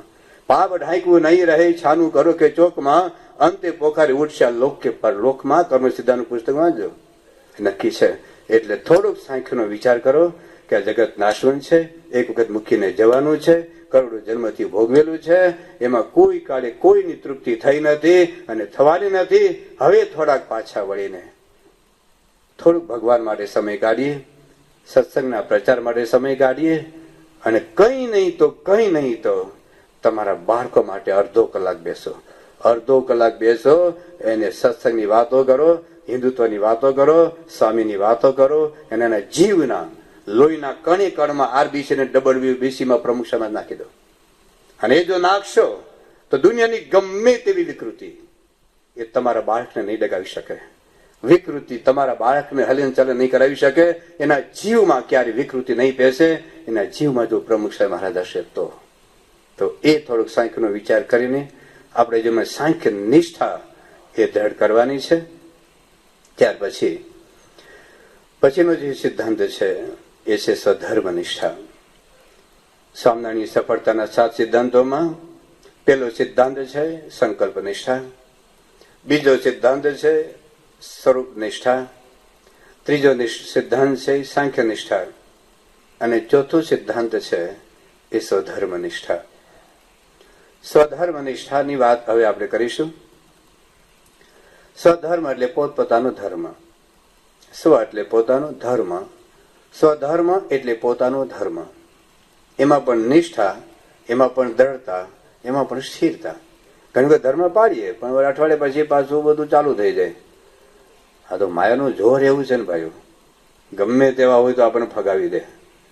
પણ નિષ્ઠા હોય ને, દ્રઢતા હોય, સ્થિરતા હોય તો ગમે તે જગ્યાએ જઈએ, દેશ અને પરદેશમાં ગમે તેવા સમૃદ્ધિ વચ્ચે ક્યારે આપણે જીવનમાં કોઈ વિકૃતિ નહીં આવે. દ્રઢતા, સ્થિરતા. તો સ્વધર્મ નિષ્ઠાનું તાત્પર્ય શું છે? ધર્મ 2 પ્રકારના મહારાજે વચનામૃતમાં બતાવ્યા છે.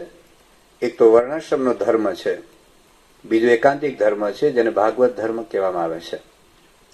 તો શ્રીજી મહારાજે મધ્યનું 21મું વચનામૃત છે અને અંત્યનું 21મું વચનામૃત છે. મધ્ય 21, અંત્ય 21. એ 2 વચનામૃતમાં ભગવાન સ્વામિનારાયણ એવું કહે છે કે વર્ણાશ્રમના ધર્મનું ફળ તો અત્યંત તુચ્છ છે. વર્ણ એટલે આપણે ત્યાં 4 વર્ણ હતા: ક્ષત્રિય, બ્રાહ્મણ, વૈશ્ય અને ક્ષુદ્ર. 4 આશ્રમ હતા: બ્રહ્મચર્ય આશ્રમ, ગૃહસ્થ આશ્રમ, વાનપ્રસ્થાશ્રમ અને સંન્યાસાશ્રમ. તો 4 આશ્રમ અને 4 વર્ણના પોતપોતાના ધર્મો હતા, જેની વાત મહારાજે શિક્ષાપત્રીમાં કરી છે. ગીતામાં પણ વાત આવે છે, આપણા શાસ્ત્રમાં છે. તો આ વર્ણાશ્રમનો જે ધર્મ છે એનું ફળ અત્યંત ગૌણ છે. પણ જે એકાંતિક ધર્મ છે, ભાગવત ધર્મનું ફળ મહત્તમ છે. વર્ણાશ્રમના ધર્મથી આ લોકમાં પ્રતિષ્ઠા વધે, કીર્તિ વધે, આબરૂ વધે. ભાઈ બહુ પ્રમાણિક છે, એ ખોટું ખાતો નથી, ખોટું લેતો નથી, ખોટું દેતો નથી, ચોરી કરતો નથી, બહુ પ્રમાણિક છે. લોકમાં કીર્તિ વધે, પ્રતિષ્ઠા વધે. થોડીક સાત્વિક કર્મથી આપણે અંતરમાં શાંતિનો અનુભવ થાય. બહુ લોકો તો દેવલોકની પ્રાપ્તિ થાય, કારણ કે વર્ણાશ્રમનું ધર્મ પાળવાથી પુણ્ય પ્રાપ્ત થાય, અને પુણ્ય પ્રાપ્ત થવાથી સ્વર્ગની પ્રાપ્તિ થાય. પણ માયા પર ન થવાય, મોક્ષ ન થાય. ઘણા કહે છે ને કે માનવ ધર્મ જીવો, બીજો કોઈ ધર્મ નથી. આપણે કહીએ તો કેમ મંદિરમાં હું માનતો નથી, ભક્તિ બધા ટીલા ટપકા બધા આડંબર કહેવાય. બસ મારે જીવનો માનવ ધર્મ છે, બીજો કોઈ ધર્મ હું માનતો નથી. તો બરાબર છે, તો માણસ તારા માણસે હોવી જોઈએ, પણ એટલું પૂરતું નથી. એ માનવ ધર્મની સાથે આપણે પાળવા જ જોઈએ, પણ એનાથી આપણે લૌકિક કીર્તિ, પ્રતિષ્ઠા, આબરૂ મળે, સાત્વિક કર્મ છે, થોડીક શાંતિ મળે. પરંતુ જે મુખ્ય છે એ મુખ્ય એકાંતિક ધર્મ છે. તો અંત્યનું 21મું વચરામૃત અને મધ્યનું 21મું વચરામૃત એ ભાગવત ધર્મ, એકાંતિક ધર્મ, એનાથી જ મોક્ષ થાય છે, એનાથી ભવ સાગર તરાય છે. એટલા માટે અહીં સ્વધર્મની અંદર આપણે કેવળ વર્ણાશ્રમના ધર્મ નહીં લઈએ, પણ એકાંતિક ધર્મ. શ્રીજી મહારાજે ધર્મામૃતની અંદર જેમાં સંતોનો વાંચનનો ગ્રંથ હોય છે એની અંદર લખ્યું છે એકાંતિક ભક્તિ. આ એકાંતિક ધર્મ એ પોતપોતાનો ધર્મ છે. તો અહીં સ્વધર્મ એટલે ભાગવત ધર્મ. અને મહારાજે પણ લખ્યું મધ્યના 46મા વચરામૃતમાં કે ભગવાનનું જે પ્રાગટ્ય છે એ કેવળ વર્ણાશ્રમના ધર્મ સ્થાપવા માટે નથી. એ તો પ્રવૃત્તિ ધર્મના જે આચાર્ય હોય એ પણ કરે છે, પણ ભગવાનનું જે પ્રાગટ્ય છે એકાંતિક ધર્મના સ્થાપના માટે છે. એટલા જ માટે ભક્ત ચિંતામણીના દરેક પ્રકરણની નીચે લખ્યું છે કે શ્રીમદ એકાંતિક ધર્મ પ્રવર્તક. તો ભગવાન સ્વામિનારાયણ આ એકાંતિક ધર્મનું પ્રવર્તન કરવા માટે, સ્થાપન કરવા માટે પૃથ્વી ઉપર પધાર્યા છે. અને મહારાજે લોયાના 6 વચરામૃતની અંદર એક વાત કરી છે કે દુર્લભ એવો સત્સંગ પ્રાપ્ત થયા પછી દુર્લભ શું છે? આ દુર્લભ એવો સત્સંગ પ્રાપ્ત થયા પછી દુર્લભ શું? VIP pass. શું? એ બહુ દુર્લભ છે. વીઆઈપી ટ્રીટમેન્ટ એ બહુ દુર્લભ છે. એ દુર્લભ નથી, પણ સત્સંગમાં આવ્યા પછી દુર્લભમાં દુર્લભ હોય તો એકાંતિક પણ છે. આ એકાંતિક ધર્મ જીવનમાં સિદ્ધ કરવો એ દુર્લભ છે. અને એ એકાંતિક થવા માટે જ, એકાંતિક ધર્મ સિદ્ધ કરવા માટે જ આપણો આ સત્સંગમાં પ્રવેશ છે. તો મહારાજે લખ્યું છે પ્રથમના 21મા વચરામૃતમાં કે જેને ભગવાનને અતિશય રાજી કરવા હોય, અતિશય રાજી કરવા. ભગવાન રાજી તો થાય, ભગવાન માગે થોડુંક આપી દો તો રાજી થાય. એકાદું કીર્તન ગાવ તો ભગવાન રાજી થાય. એકાદું કથા પ્રવચન બાપાની પાસે કરી દો, બાપા પ્રસાદે આપે, રાજી થઈ જાય, હાર પહેરાવી દે, તો બરાબર છે. રાજીપો ખોટો જેવું નથી કહેતા, પણ એકાંતિક ધર્મ વગર એ રાજીપો તૂટી જતા અને છૂટી જતા વાર નહીં લાગે. તમે જાણો છો કેટલા બધા સંતો ભક્તોએ કેટલું બધું આવું કર્યું હોય, એ તત્કાલની રાજીપો મળે. બાબા ઉભા થઈને ભેટે ખરા, હાર પહેરાયો કરે, મંદિરમાં આવતો દેખાતો બંધ થઈ જાય. ત્યાં પડી તમારી કઈ ગલી? પ્રેમ ગલી. પ્રેમ ગલી એટલે લખાણ નવાને ખબર નથી કે પ્રેમ ગલી એ કોઈ બીજું નથી, પણ બાપા ઠાકોર જ્યાં દર્શન કરીને આ બધું પૂજામાં આવે ને તો વચ્ચેની જે ગલી છે ને પ્રેમ ગલી છે. અને એમાં બધા પ્રેમી ભક્તો છે ને ભાત ભાત એક્શન કરે ને આમ બધું કરે ને બાબા રાજી કરે. સારી બાબત છે, એમાં કોઈ ખોટું કરવું છે એવું આપણું કહેવાનું કોઈ તાત્પર્ય નથી. ભગવાન પાસે એવું કરીએ તો બાપા આપણે સ્મૃતિ આપે, આપણને લાભ આપે, તો એમાં કોઈ નુકસાન છે એવું આપણે નથી કહેવા માંગતા, પણ એટલું પૂરતું નથી. એ રાજીપો નહીં ટકે. આપણે જોઈએ છે ઘણા બધા આવા હતા, કશું નથી કરતા, મંદિરમાં દેખાતા નથી ને. એ રાજીપો એ છૂટી જશે, તૂટી જશે. પણ એકાંતિક ધર્મનો સંત સ્વામી જયારે જયારે કથા કરતા પ્રથમનું 21મું વચરામૃત ઉપર ત્યારે બોલતા કે આ સૈદ્ધાંતિક રાજીપો છે. આવો જો રાજીપો પ્રાપ્ત કર્યો ને પછી બાપ આપણે બોલાવે ન બોલાવે, હાર પહેરાવે હાર ન પહેરાવે, આપણે ઉપેક્ષા કરે, આપણું અપમાન કરે, તો અંતરથી તમને ક્યારેય નહીં થાય કે બાપા મારા પર રાજી નથી. તમે ધારો કે લાખ પાઉની સેવા કરી હોય અને બાપા પાસે ગયા હો અને બાપાએ તમારે સામે જોયું ન હોય અને હાર ન પહેરાવે, સભામાં આપણને બોલાવે નહીં તો આપણું શું થાય? વિચાર રાખજો. એને મેં 5 લાખ પાઉન્ડ આપ્યા હોય, બાપાએ ફોન કરીને તમે 5 લાખ પાઉન્ડ અક્ષરધામ મોકલી આપ્યા અને પછી બાપા પાસે જાય બાપા સામે ન જોવે. આ વિચાર રાખજો. આવું થાય કરું મોટા આપણે તો કરે કરું, પણ એ વખતે આપણને શું થાય? પછી મૂકીને જતા રહી. આવું થાય છે. તો એટલા માટે એકાંતિક ધર્મ છે. તો એકાંતિક ધર્મથી ભગવાનનો સૈદ્ધાંતિક રાજીપો થાય છે. એ રાજીપો કોઈ કાળ ઓછો નહીં થાય. ઉપરથી ક્યારેક બતાવે આટલા બધા સમૂહમાં બાપાને ક્યાં બોલાવે બધાને? બાબા ક્યાં બધાને હાર પરાવે? પેલા તો યોગી બાબાના વખતમાં યુવકો બાપાને સ્નાન કરાવતા. અત્યારે અમે સંતો પણ બાપાને સ્નાન કરતા દર્શન નથી કર્યા. અમે બાપા બાથરૂમમાં સ્નાન કરે. પેલા તો બધા યુવકો બાપાના યોગી બાપા વખતમાં તમે જોજો બધા. હવે અત્યારે આટલો બધો સમૂહ થઈ ગયો. યોગી બાપા વખતમાં જેટલા હરિભક્તો હતા એટલા તો અત્યારે સંતો થઈ ગયા. એટલે શું કરવું હવે? એ તો વિચાર જાણો છો ને તમે. હું 1981 સાધુ થયો ત્યારે સારંગપુરમાં ફૂલદોલના ઉત્સવમાં 700 હરિભક્તો આવેલા અને સ્વામી બધા સભા કરે, પછી ઉપર ઠાકોરજીને આરતી ઉતારે, ત્યાં ઠાકોરજી પાસે પિચકારીઓ થોડા રંગ છાડે, પછી નીચે આવે ને બેઠા બેઠા બધાને ખોબે ખોબે ફગવા આપતા. 700 હરિભક્તો હતા 1981 સાધુ થયા પછી હું. અને અત્યારે 60,000 હરિભક્તો આવે છે. હવે ક્યારે બધાની વ્યક્તિગત મળી લઉં? પેલા બાપાની જન્મ જયંતિ હતી ત્યારે શું બધાની વ્યક્તિગત હારા મળતા હતા ખબર? પેલા 1 લાઈન, પછી ધીરે ધીરે પછી 2 લાઈન, હવે તો મળવાનું બંધ. 1 લાખ માણસોને ક્યારે મળવું ક્યારે? પેલા તો ગુરુ પૂનમે બધા બાપાનું ગુરુ પૂજન કરતા ખબર? બધાને ચાંદલો કરવાનો ચાન્સ મળતો. હવે આ વખતે ગુરુ પૂનમે 40,000 તો જેમાં કઈક. હવે બધાની સામે ચાંદલો કરવા બેસે તો હાથ પડે, બાપા ભોજન ક્યારે કરે?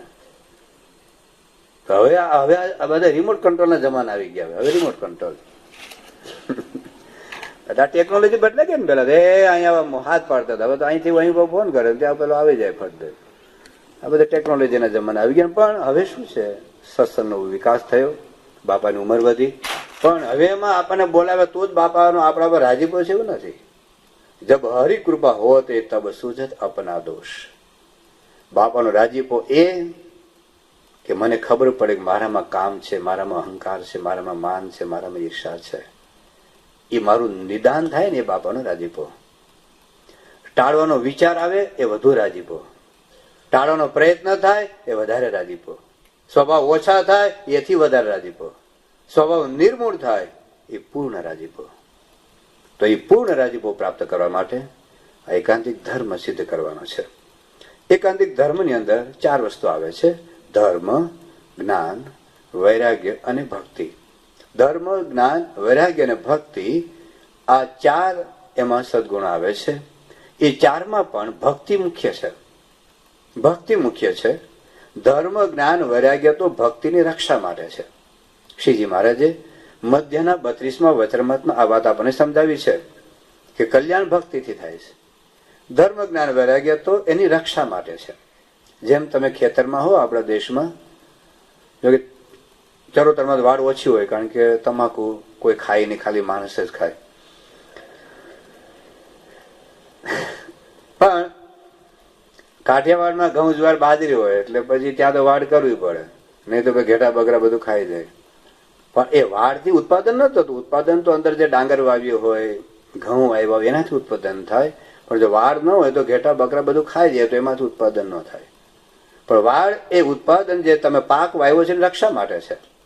એવી જ રીતે ધર્મ, જ્ઞાન, વૈરાગ્ય એ તો ભક્તિની રક્ષા માટે છે.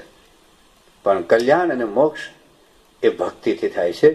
શ્રીજી મહારાજ એટલા માટે મધ્યના 10મા વચનામૃતમાં વાત કરી કે જ્ઞાન અને વૈરાગ્ય કરતા ભક્તિમાં દૈવત, ભક્તિમાં તાકાત, ભક્તિમાં શક્તિ વધારે છે. ભક્તિથી જ મોક્ષ થાય છે. વડતાલના 3જા વચનામૃતમાં મહારાજે વાત કરી કે જો અસાધારણ ભક્તિ હોય તો એમાં ધર્મ, જ્ઞાન, વૈરાગ્ય બધું આવી જાય છે. સારંગપુરના 15મા વચનામૃતમાં મહારાજે સમજાવ્યું કે જો ગોપીઓ જેવી એક અસાધારણ પ્રીતિ, અસાધારણ ભક્તિ હોય તો એમાં બધા આત્મનિષ્ઠા, વૈરાગ્ય બધું સેજે સેજે આવી જાય. તો ભક્તિ ટૂંકમાં એ મુખ્ય છે. તો ભલે 4 ગુણોની અપેક્ષા છે.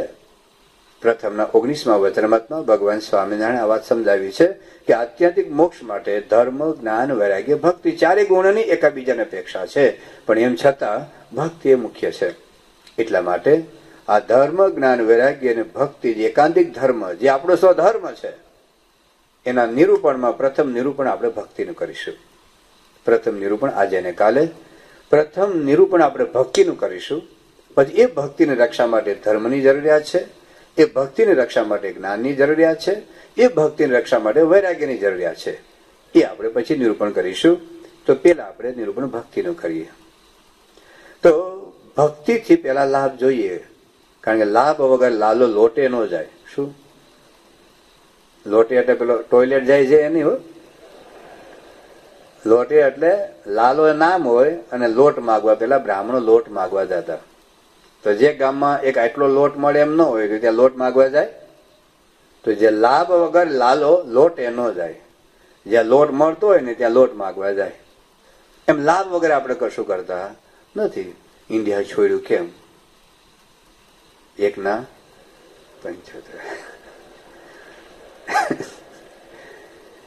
મારા વાલીડા છે ને, આપણે મંદિરમાં 100 રૂપિયા દાન નો, આપણે 25 લાખ રૂપિયા એજન્ટ આપી દે. શું કામે? 1:, અમેરિકા જાય 1:45 છે. અને ઘણા તમે ચાપામાં આવી જાઓ, ઘણા એજન્ટો લઈને જ જતો રહે. ખબર ઇન્ડિયામાં તો ભાત ના મળે.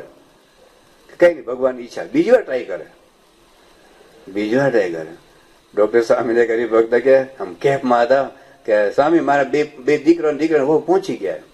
કેમ? ડોક્ટર સાહેબ ખબર હતી કેવી રીતે પહોંચ્યા. પછી પૂછ્યું કે કેટલા આપ્યા? કે 36. 36 નો ત્યાગ, 36 રૂપિયા ને, સમજી ગયા ને? 36 લાખ નો ત્યાગ કેમ થઈ ગયો? અમેરિકામાં લાભ 1/45. તો મા બાપ છૂટી જાય, દીકરો છૂટી જાય, ઘર છૂટી જાય, બધું છૂટી ગયું. લાભ વગર આપણે કશું નથી કરતા. તો લાભ દેખે ને તો આખી રાત જાગે. બોલો, આખી રાત જાગે. લાભ આખી ના હોય ને, અમુક લોકોને તો રાતે જોબ હોય છે ને, આખી રાત જોબ કરે, આખી રાત જાગે, કથામાં 10 મિનિટ નો જાગે. કેમ? લાભ. એમ ભક્તિમાં જો લાભ દેખાય આપણને તો ભક્તિ કરવાનું મન થાય. તો શું ભક્તિમાં લાભ દેખાય છે? તો ભગવાન સ્વામિનારાયણ ભાગવતમાં, ગીતામાં ભક્તિનો લાભ બહુ બતાવ્યો છે. પેલો લાભ ભગવાન સ્વામિનારાયણ કહે છે કે ભક્તિથી ભગવાન પમાય છે.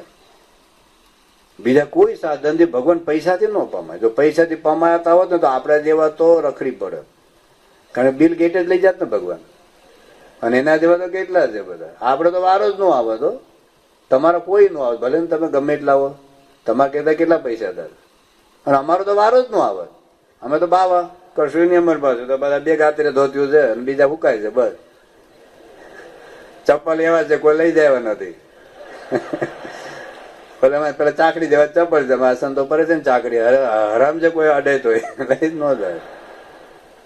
એટલે અમારા હાથમાં ભગવાન આવત જ નહીં. પેલો રાવણ જ ભગવાન બાંધી રાખત, પેલી શબરીબાઈ બીજા લબડી પડત, પેલો દુર્યોધન ભગવાન પૂરી દે, પેલા સુદામાન ભગવાન જાત જ નહીં, પેલા વિદુરજીને ત્યાં. ભગવાન પરમાત્મા એ પાવનથી પમાતા નથી ભાઈઓ. એ પૈસાથી વેચાતા લઈ શકાતા નથી. એ તમારી બુદ્ધિથી, તમારી શક્તિથી, તમારા સાધનોથી, અરે તમારી કથાથી, તમારા પ્રવચનથી ભગવાન નથી પમાયા. ઉપનિષદમાં લખ્યું, નયમ આત્મા પ્રવચને લભ્યો ન મેધયા ન બહુના સુખેન યમ વૈશ વૃણુતે તેને લભ્ય તસ એશ આત્મા વિવૃણુતે તનુ સ્વામ. નયમ આત્મા પ્રવચને લભ્યો. આખી જિંદગી દરરોજના 10 કલાક પ્રવચન કરું ને, જો મારા ભક્તિનો તો ભગવાન ના મળે મને. નયમાત્મા પ્રવચને લભ્યો ન બહુના ન મેધયા. તમે ગમે એટલા તીવ્ર બુદ્ધિશાળી હો, આઈન્સ્ટાઈન જેવા હોય ને, તો એ બુદ્ધિથી ભગવાન ના મળે. નયમાત્મા પ્રવચને લભ્યો ન મેધયા ન બહુના શ્રુતે. ગમે એટલું સાંભળ્યા કરો ને, પણ યમે વૈશ વૃણુતે તે ન લભ્ય. ભગવાન જેની પસંદગી કરે તસ એશ આત્મા વિવૃણુતે તનુમ સ્વામ. એની સામે ભગવાન પોતાનું સ્વરૂપ ખુલ્લું કરી દે છે. તો ભગવાન ક્યારે મળે?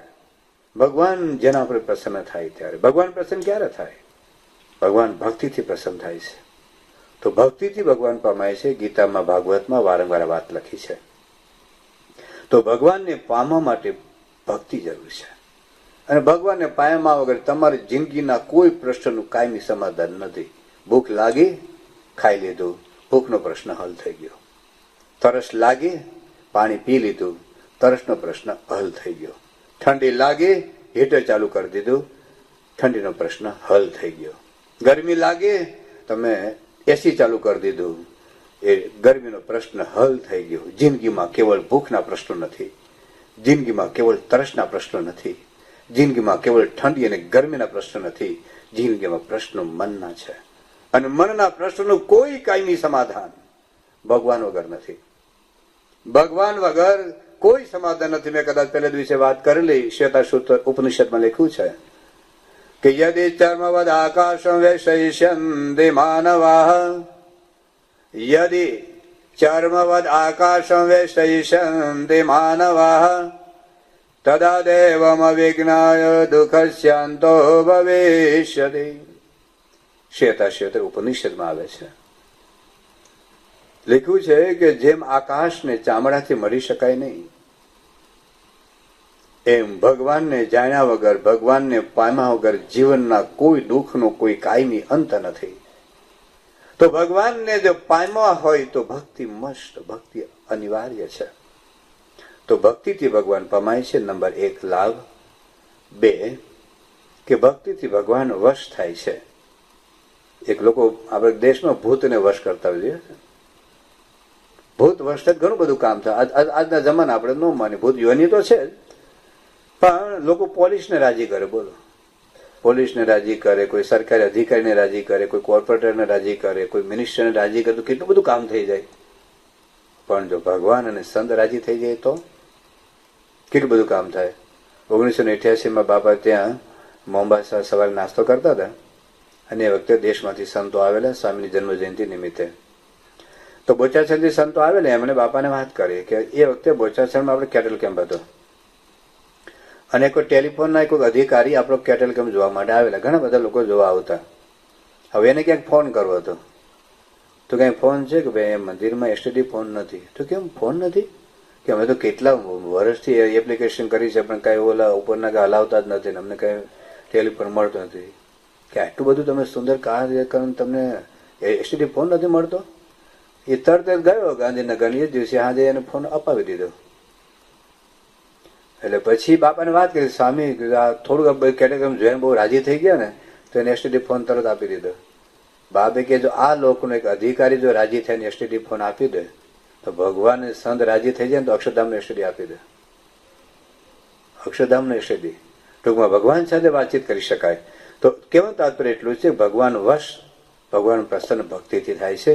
આવી વાત મહારાજે પ્રથમનું 5મું વચનામૃત અને પ્રથમના 61માં વચનામૃતમાં ભક્તિને વશ ભગવાન થઈ જાય છે, એમાં વાત કરી છે બલિરાજાની.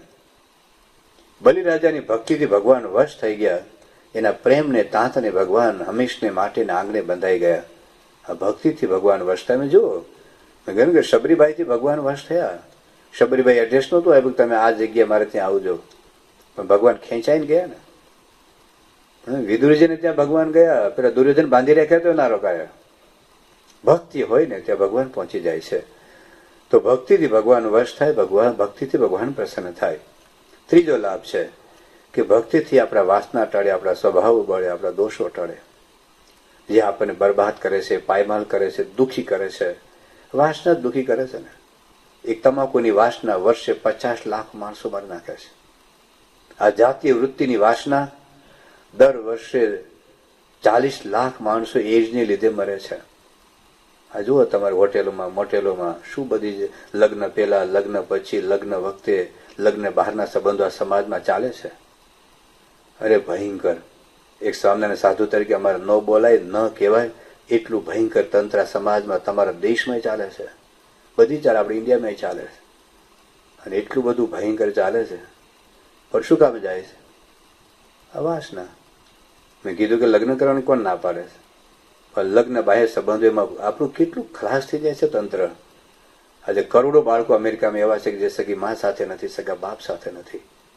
આજે કુટુંબમાં છૂટાછેડા કેમ થાય છે? એકનું મન આમ છે ને બીજાનું મન આમ છે, લગ્ન બીજા કર્યા છે, બેના મન જુદા ચાલે છે. એ તંત્ર ચાલે છે ને. આજે અમેરિકામાં before marriage 40% teenagers pregnant. The second highest number the teenager pregnancy is in New Zealand. Teenager pregnancy. શું કારણ છે? વ્યભિચાર, વાસના. અરે લગ્ન હોય, 4-5 છોકરાઓ હોય, છતાં પ્રશ્નો બીજા ચાલતા હોય છે. તો એટલા બધું આ વાસના સ્વભાવ આપણને પાયમાલ કરી નાખે છે, દુઃખી કરી નાખે છે. બીજાના તો દુઃખ વધારે છે, પણ ભગવાન ભક્તોને વધારે દુઃખ છે. મહારાજે કહ્યું કે જો વાસના હશે તો ભગવાન ભેગા રહેતા હશો તો સુખ નહીં આવે.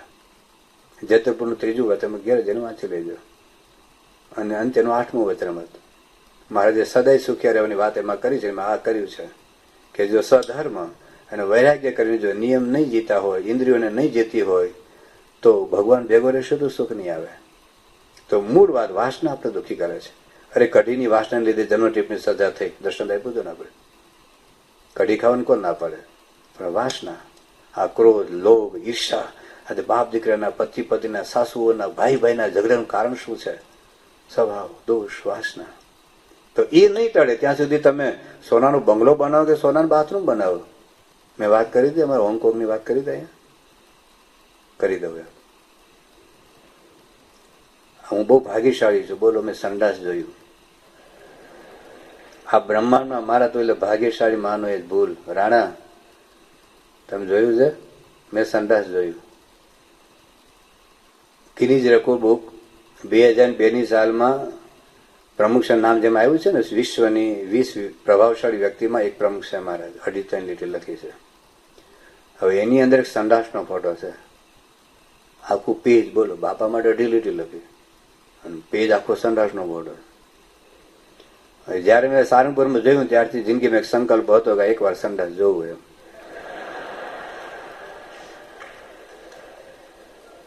એટલે ભગવાન આપણા સંકલ્પ તો પૂરા કરે. એટલે એમાં મારે હોંગકોંગ જવાનું થયું હમણાં ગયા માર્ચ મહિનામાં.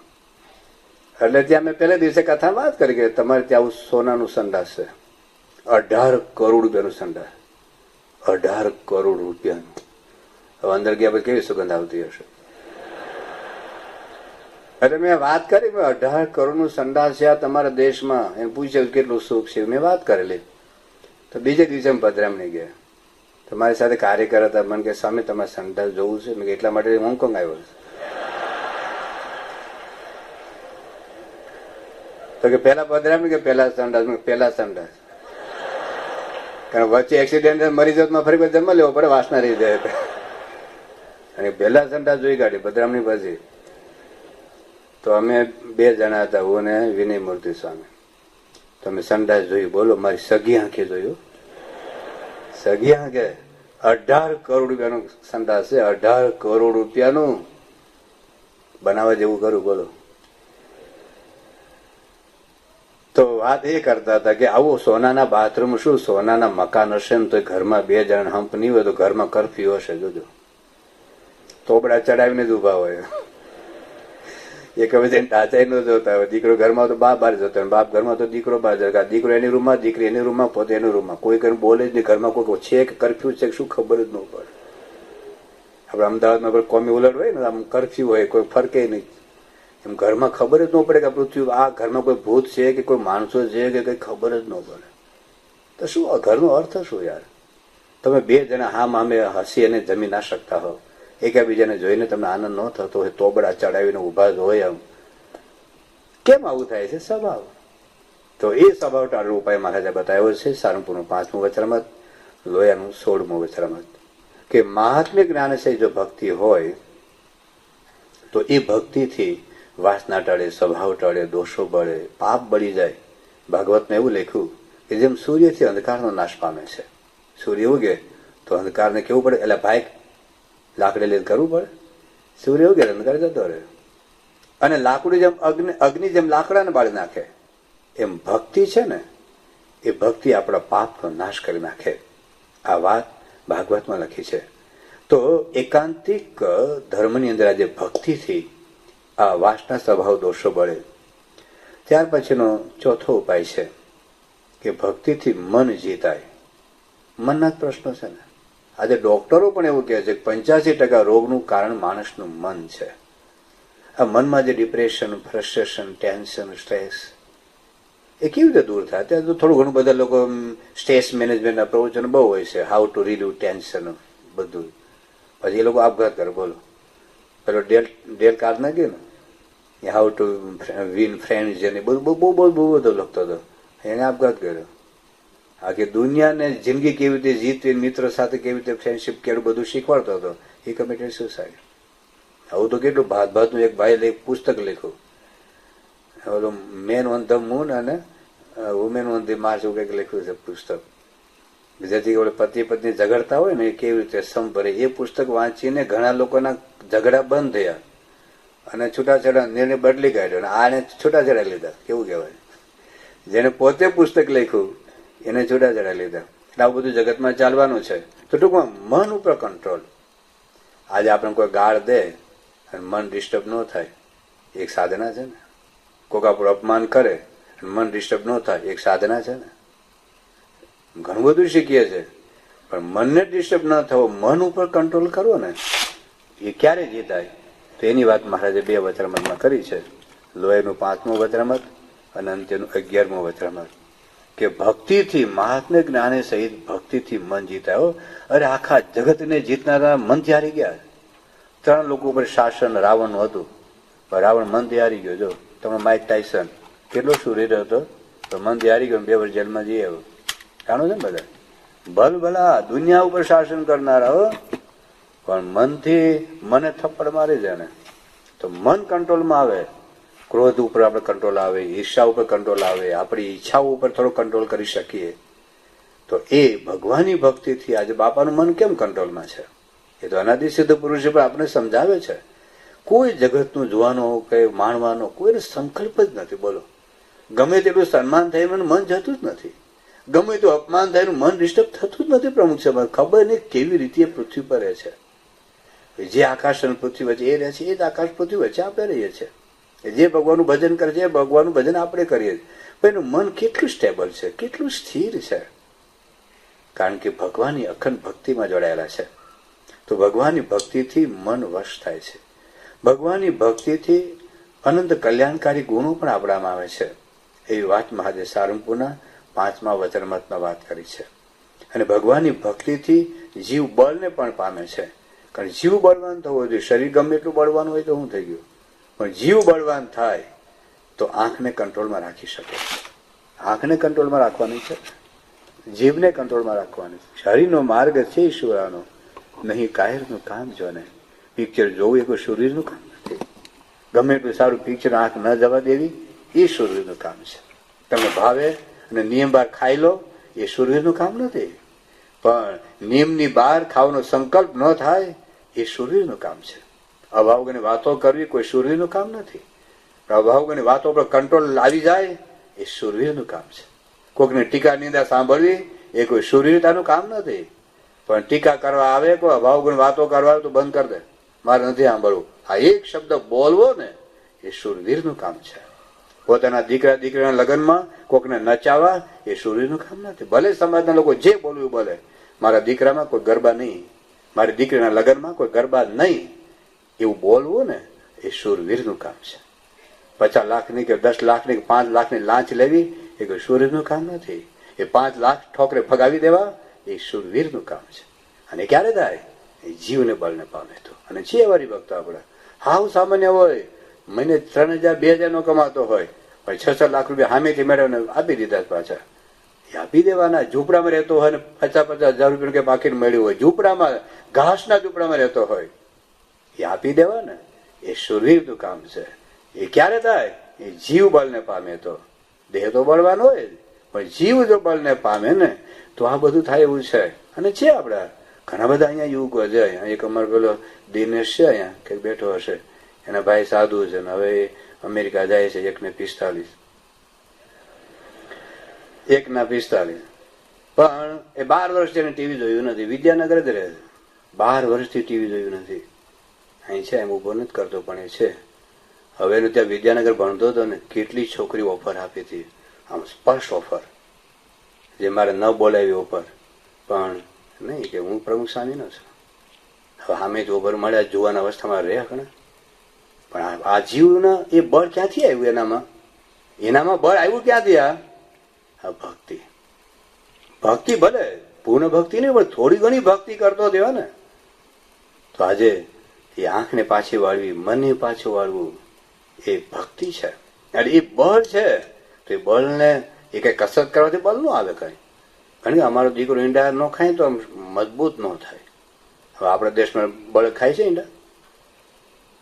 હા, બળ મા બાપને એવું કે ઈંડા ખવડાવ તો શરીરમાં શક્તિ આવે.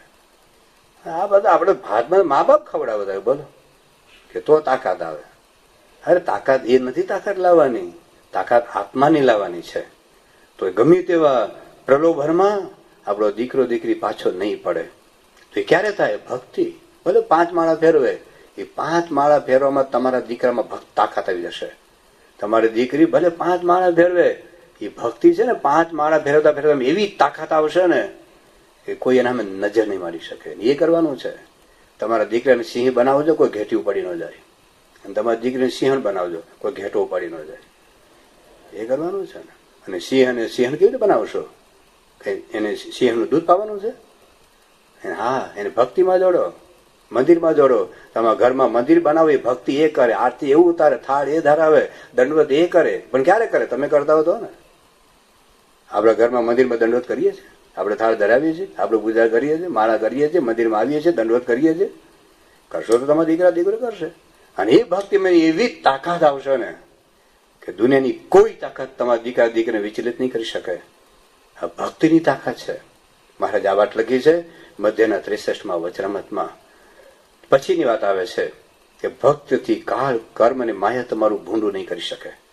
જો ભક્તિ આપણા જીવમાં ગમે તેવો કાળ ખરાબ આવે ને, આખી દુનિયા ઊંધી પડી જાય, ગમે તેવો કાળ ભયંકર આવે, પણ ભક્તિની તાકાત એવી છે કે કાળ કર્મ અને માયા એ આપણું ભૂંડ નહીં કરી શકે.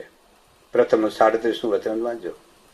પ્રથમ 37, પ્રથમનું 72 અને મધ્ય 62, 3 વચનામૃતમાં મહારાજ વાત કરી કે આ ભક્તિનું બળ એવું છે ને, ભક્તિની તાકાત એવી છે કે કાળ કર્મ અને માયા એ આપણને લાત નહીં મારી શકે.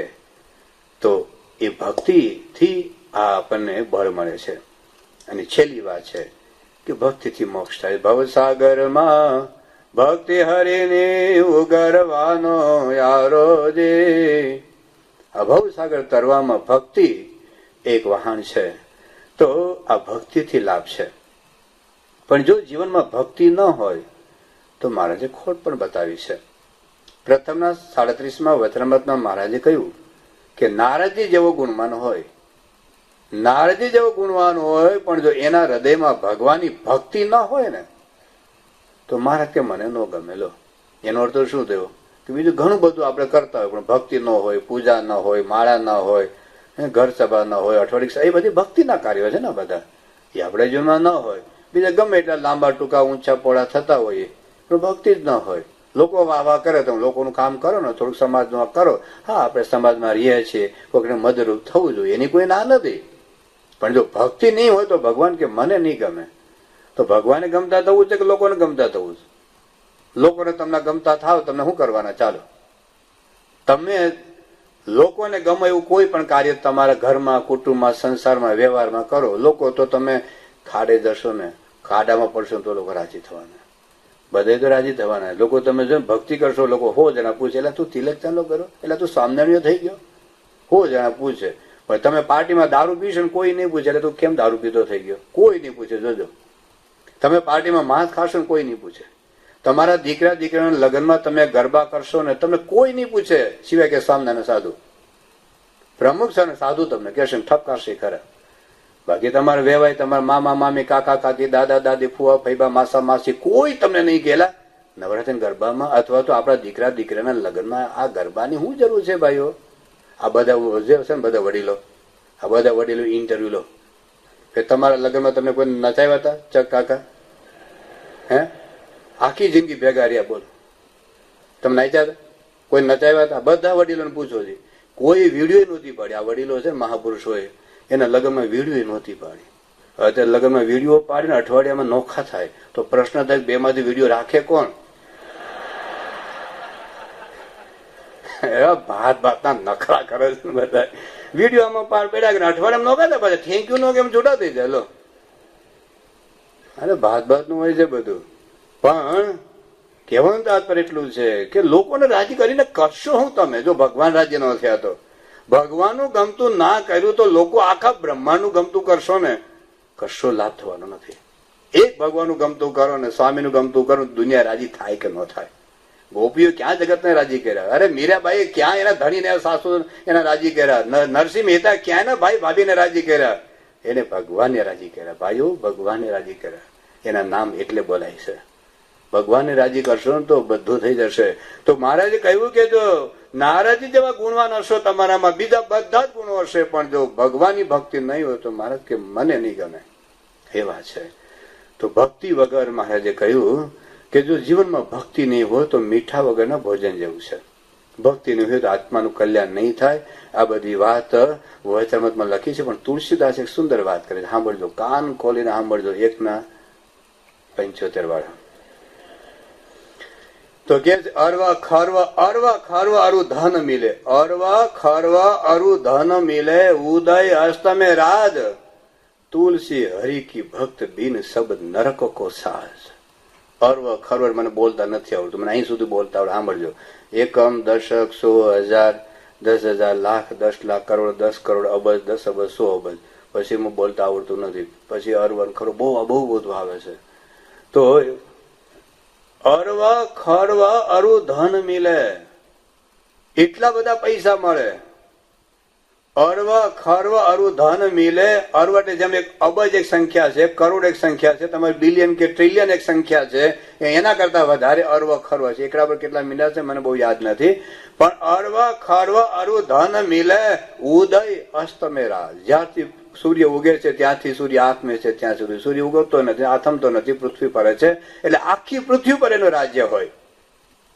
આપણું તો માન માન ઘરમાં હોય.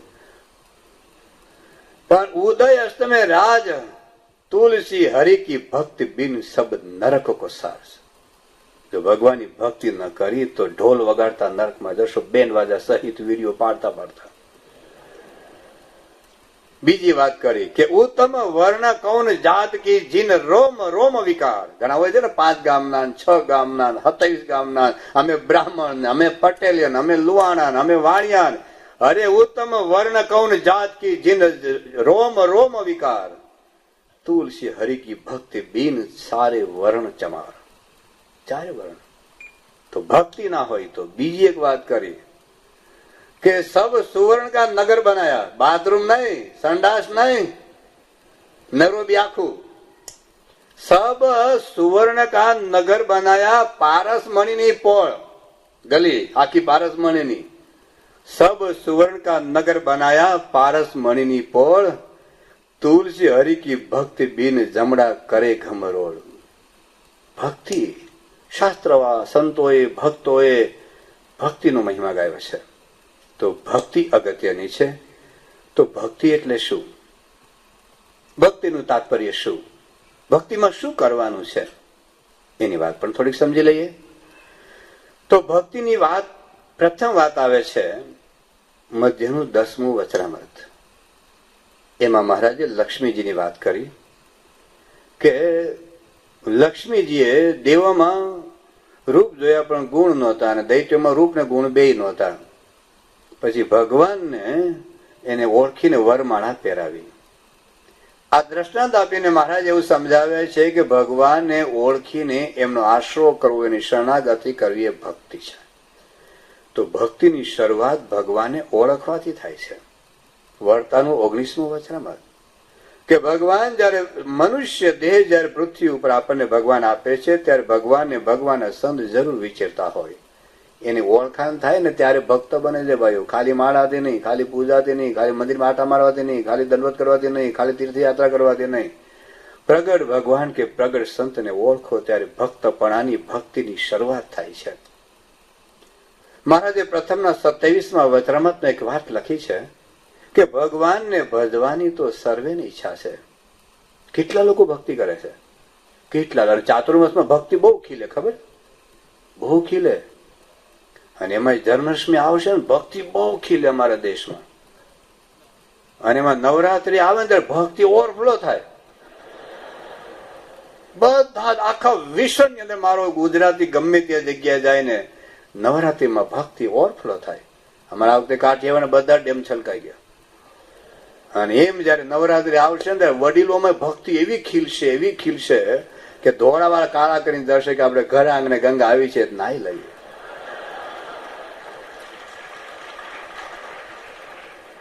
ભક્તિ, માતાજીની ભક્તિ, આ ભક્તિ છે.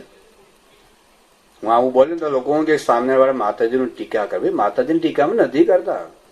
તમે માતાજીને માનો છો, જિંદગી પર માતાજીને માનજો, જાઓ. ક્યારે સ્વામિનારાયણ માનશો તો હકણા તોરો. તમે માતાજીને માનતા હો તો માતાજીની પૂજા કરો, માતાજીની માળા કરો, દંડવત કરો, એકટાણા કરો, મંત્ર જાપ કરો. અથવા ગરબા લેવા હોય તો બેનો જુદા ગરબા લે, ભાઈઓ જુદા ગરબા લે, પણ એમાં તો મજા નહીં પડે ને ભાઈ. એ વિકૃતિ છે. આજે ગરબામાં માતાજીને ફોટા રાખે છે કે નથી રાખતા મને ખબર નથી, પણ કેટલીક જગ્યાએ, અમુક જગ્યાએ સારા રમાતા હશે, પણ કેટલીક જગ્યાએ આ ડિસ્કો ડાન્સ અને ગરબા એવા રમાય છે કે જો માતાજી પ્રગટ થાય કે મારા ભક્તો કેવી ભક્તિ કરે છે, હું જોવા, હું પ્રગટ થાવ તો ખરેખર માતાજી આપઘાત કરે. આ બહુ હાર્ડ ભાષા બોલ્યો છું, હાર્ડ ભાષા બોલ્યો. મને 100% વિશ્વાસ છે આ હિન્દુ ધર્મ નો, આ હિન્દુ સંસ્કૃતિ નો, આ હિન્દુ કલ્ચર નો આ ભક્તિ નથી. કેમ આવું થાય છે? 85 કરોડ હિન્દુઓમાંથી નાસ્તિકો બહુ ઓછા હશે. કેટલા બધા લોકો આસ્તિક છે.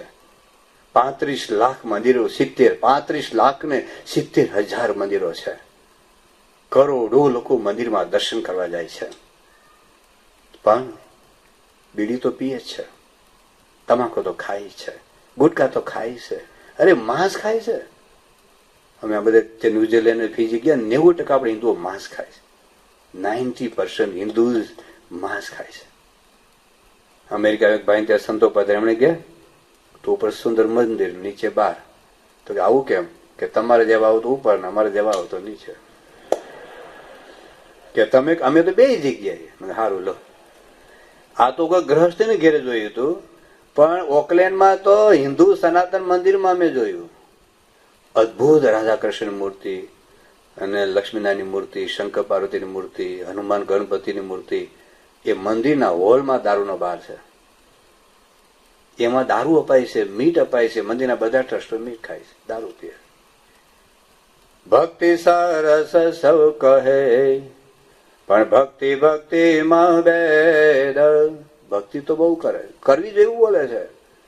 જ્યાં આવ્યું જેને બળતું, ત્યાં બળી દયા ભગત. એવા ભગતે બ્રહ્માંડ ભર્યો, તે પણ જાણવી વિગત. કેટલા લોકો ભક્તિ કરે છે. પરદેશમાં સ્વામી એક જગ્યાએ પધરામણી ગયા તો આખા ઘરમાં બધા ફોટા હતા. ગુજરાતમાં જેટલા ફોટા ઉપલબ્ધ હશે ને બધા લઈ આવેલા આખા ઘરમાં. સારું છે. સ્વામી બહુ રાજી થઈ ગયા, વાહ, આ દેશમાં તમે દેવી દેવતાઓ, આપણા ભગવાન, આપણા અવતારો, આપણા સંતો મહાપુરુષોના ફોટા રાખ્યા તો તમારા દીકરા દીકરીને ખબર પડશે કે અંબા માતા, જલારામ બાપા, ખોડિયાર માતા, રામ ભગવાન, કૃષ્ણ ભગવાન, શંકર માતા, ગાયત્રી માતા, હનુમાનજી, ગણપતિ, તો જેટલા કોઈ ફોટા ઉપલબ્ધ હોય ને બધા લઈ ગયેલા. સાહેબ બહુ રાજી થઈ ગયા કે વાહ, તમે આ દેશમાં સંસ્કૃતિ જાળવી રાખી છે. કે સ્વામી, આપણે સંસ્કૃતિ થોડી ભૂલી જવાય. આપણે સંસ્કૃતિ તો રાખવી પડે, ભલે અમે પૈસા કમાવાય, પણ આપણો ધર્મ નહીં ભૂલવાનો. સ્વામી કહેતો પછી અમારે ભગવાન રાખવાના, અમારે તો બધા ભગવાન, તમારે ભગવાન બી રાખીએ. એટલે આપણી મૂર્તિ બાપાએ આપી. પછી આપડે બધા જે પેલા શુટીલા લાય ને આવું પડે. એટલે પછી બાપાએ એમને પૂછ્યું કે તમે કઈ મીઠ કે દારૂ ખાવ પીઓ? અમારા ઘરમાં બધાને નહીં, એવો ભગવાનને ડરાવ કે કશું બી નહીં લેવાનું. આપણો ધર્મ દોડ ભૂલી જવાનો. આ દેશમાં ભલે મેં પૈસા કમાવાય, પણ આપણો ધર્મ નહીં ભૂલવાનો. અને અમારે એવું ને, અમારે તો બધા ભગવાન કરતા તમારા ભગવાનને બી ડરાવ્યા. સમજ્યા? ભગવાન પાછા લાવ. હા, શું કેવું કહું? આ તમે પ્રસંગ સાંભળેલો. આ વખતે મારી સગી આંખે મેં જોયા ઓકલેન્ડમાં, બધે ફીજીમાં. અરે ભગવાનની મૂર્તિ ગણી તો 5 મિનિટ થાય, પણ મારા વડે પૂછે તો મીઠ તો ખાતા જ હોય. કેમ આવું થાય છે?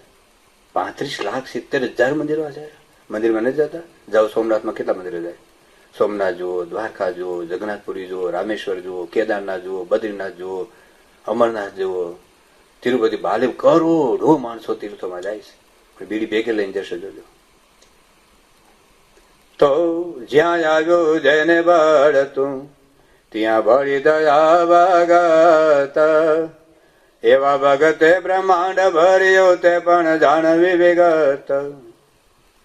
તો કઈ ભક્તિ છે એ વાત ભગવાન સ્વામિનારાયણ પ્રથમના 27માં કહ્યું કે ભગવાનને ભજવાની તો સર્વેની ઈચ્છા છે, પણ એની સમજણમાં ફેર છે. સમજણ શું? પરોક્ષની ભક્તિ કરે છે, પ્રગટની ભક્તિ સાચી ભક્તિ છે. ભક્તિ સરસ સૌ કહે, પણ ભક્તિ ભક્તિમાં ભેદ. ભક્તિ પ્રભુ પ્રગટની એમ વધે છે ચારે વેદ. આ ભગવાન સ્વામિનારાયણ મૂર્તિ છે, સામે તમે સિગારેટ પીવો તો રોકશે? અરે પ્રમુખ સમાજની મૂર્તિ સામે સિગારેટ પીવો છે, રોકશે? પણ બાપાને સામે બીડી પીવો છે. પ્રગટ હોય તો રોકે, પ્રગટ હોય તો ટોકે, પ્રગટ હોય તો પાછા વાળે, પ્રગટ હોય તો જીવન આપણું બદલે. એટલે પ્રગટની ભક્તિ, પરોક્ષની ભક્તિથી કોઈ રિએક્શન નથી આવવાનું, કોઈ સાઈડ ઇફેક્ટ નથી. તમે થિયેટરમાં જાઓ એના કરતા કોઈ પણ મંદિરમાં જાઓ તો સારું છે. તમે પિક્ચરના ગાયનો ગાઓ એના કરતા કોઈ પણ દેવી દેવતા, કોઈ પણ અવતારોનું ભજન કરો તો કોઈ નુકસાન નથી, કોઈ સાઈડ ઇફેક્ટ નથી. પણ જીવન બદલવું, એટલા માટે પ્રગટ ભગવાનને ઓળખીને એની શરણાગતિ કરવી એ ભક્તિની શરૂઆત છે. ગઈકાલે આપણે પ્રગટ ભગવાન વિશે ઘણી વાત કરી દીધી છે. હવે પછી એવા ભગવાનને ઓળખીને એમાં મહાત્મ્ય જ્ઞાને છે તેમાં હેત કરવું એ ભક્તિ છે. એવી શિક્ષાપત્રીમાં મહારાજે લખ્યું કે મહાત્મ્ય જ્ઞાને છે ભગવાનમાં હેત એ ભક્તિ. એવા ભગવાનની સંતમાં નિર્દોષ બુદ્ધિ રાખવી એ ભક્તિ છે. યોગી બાબા બોલતા નિર્દોષ બુદ્ધિ એ જ ભક્તિ, એ જ સેવા, એ જ પરાભક્તિ. અને મહારાજે પણ મધ્યના 10મા વચનામૃતમાં વાત કરી છે કે ભગવાનના સ્વરૂપમાં નિર્દોષ ભાવ, દિવ્ય ભાવ રાખવો એક ભક્તિ છે. ત્યાર પછી યોગી બાબા બોલતા, એ ભાગવતની જ વાત યોગી બાબા બોલતા, અનુવૃત્યા ભક્ત્યા, ભાગવતનો શ્લોક છે. તો ભગવાન અને સંતની આજ્ઞા પાડવી, એની અનુવૃત્તિમાં રહેવું એ પણ એક ભક્તિ છે. અને પછી 9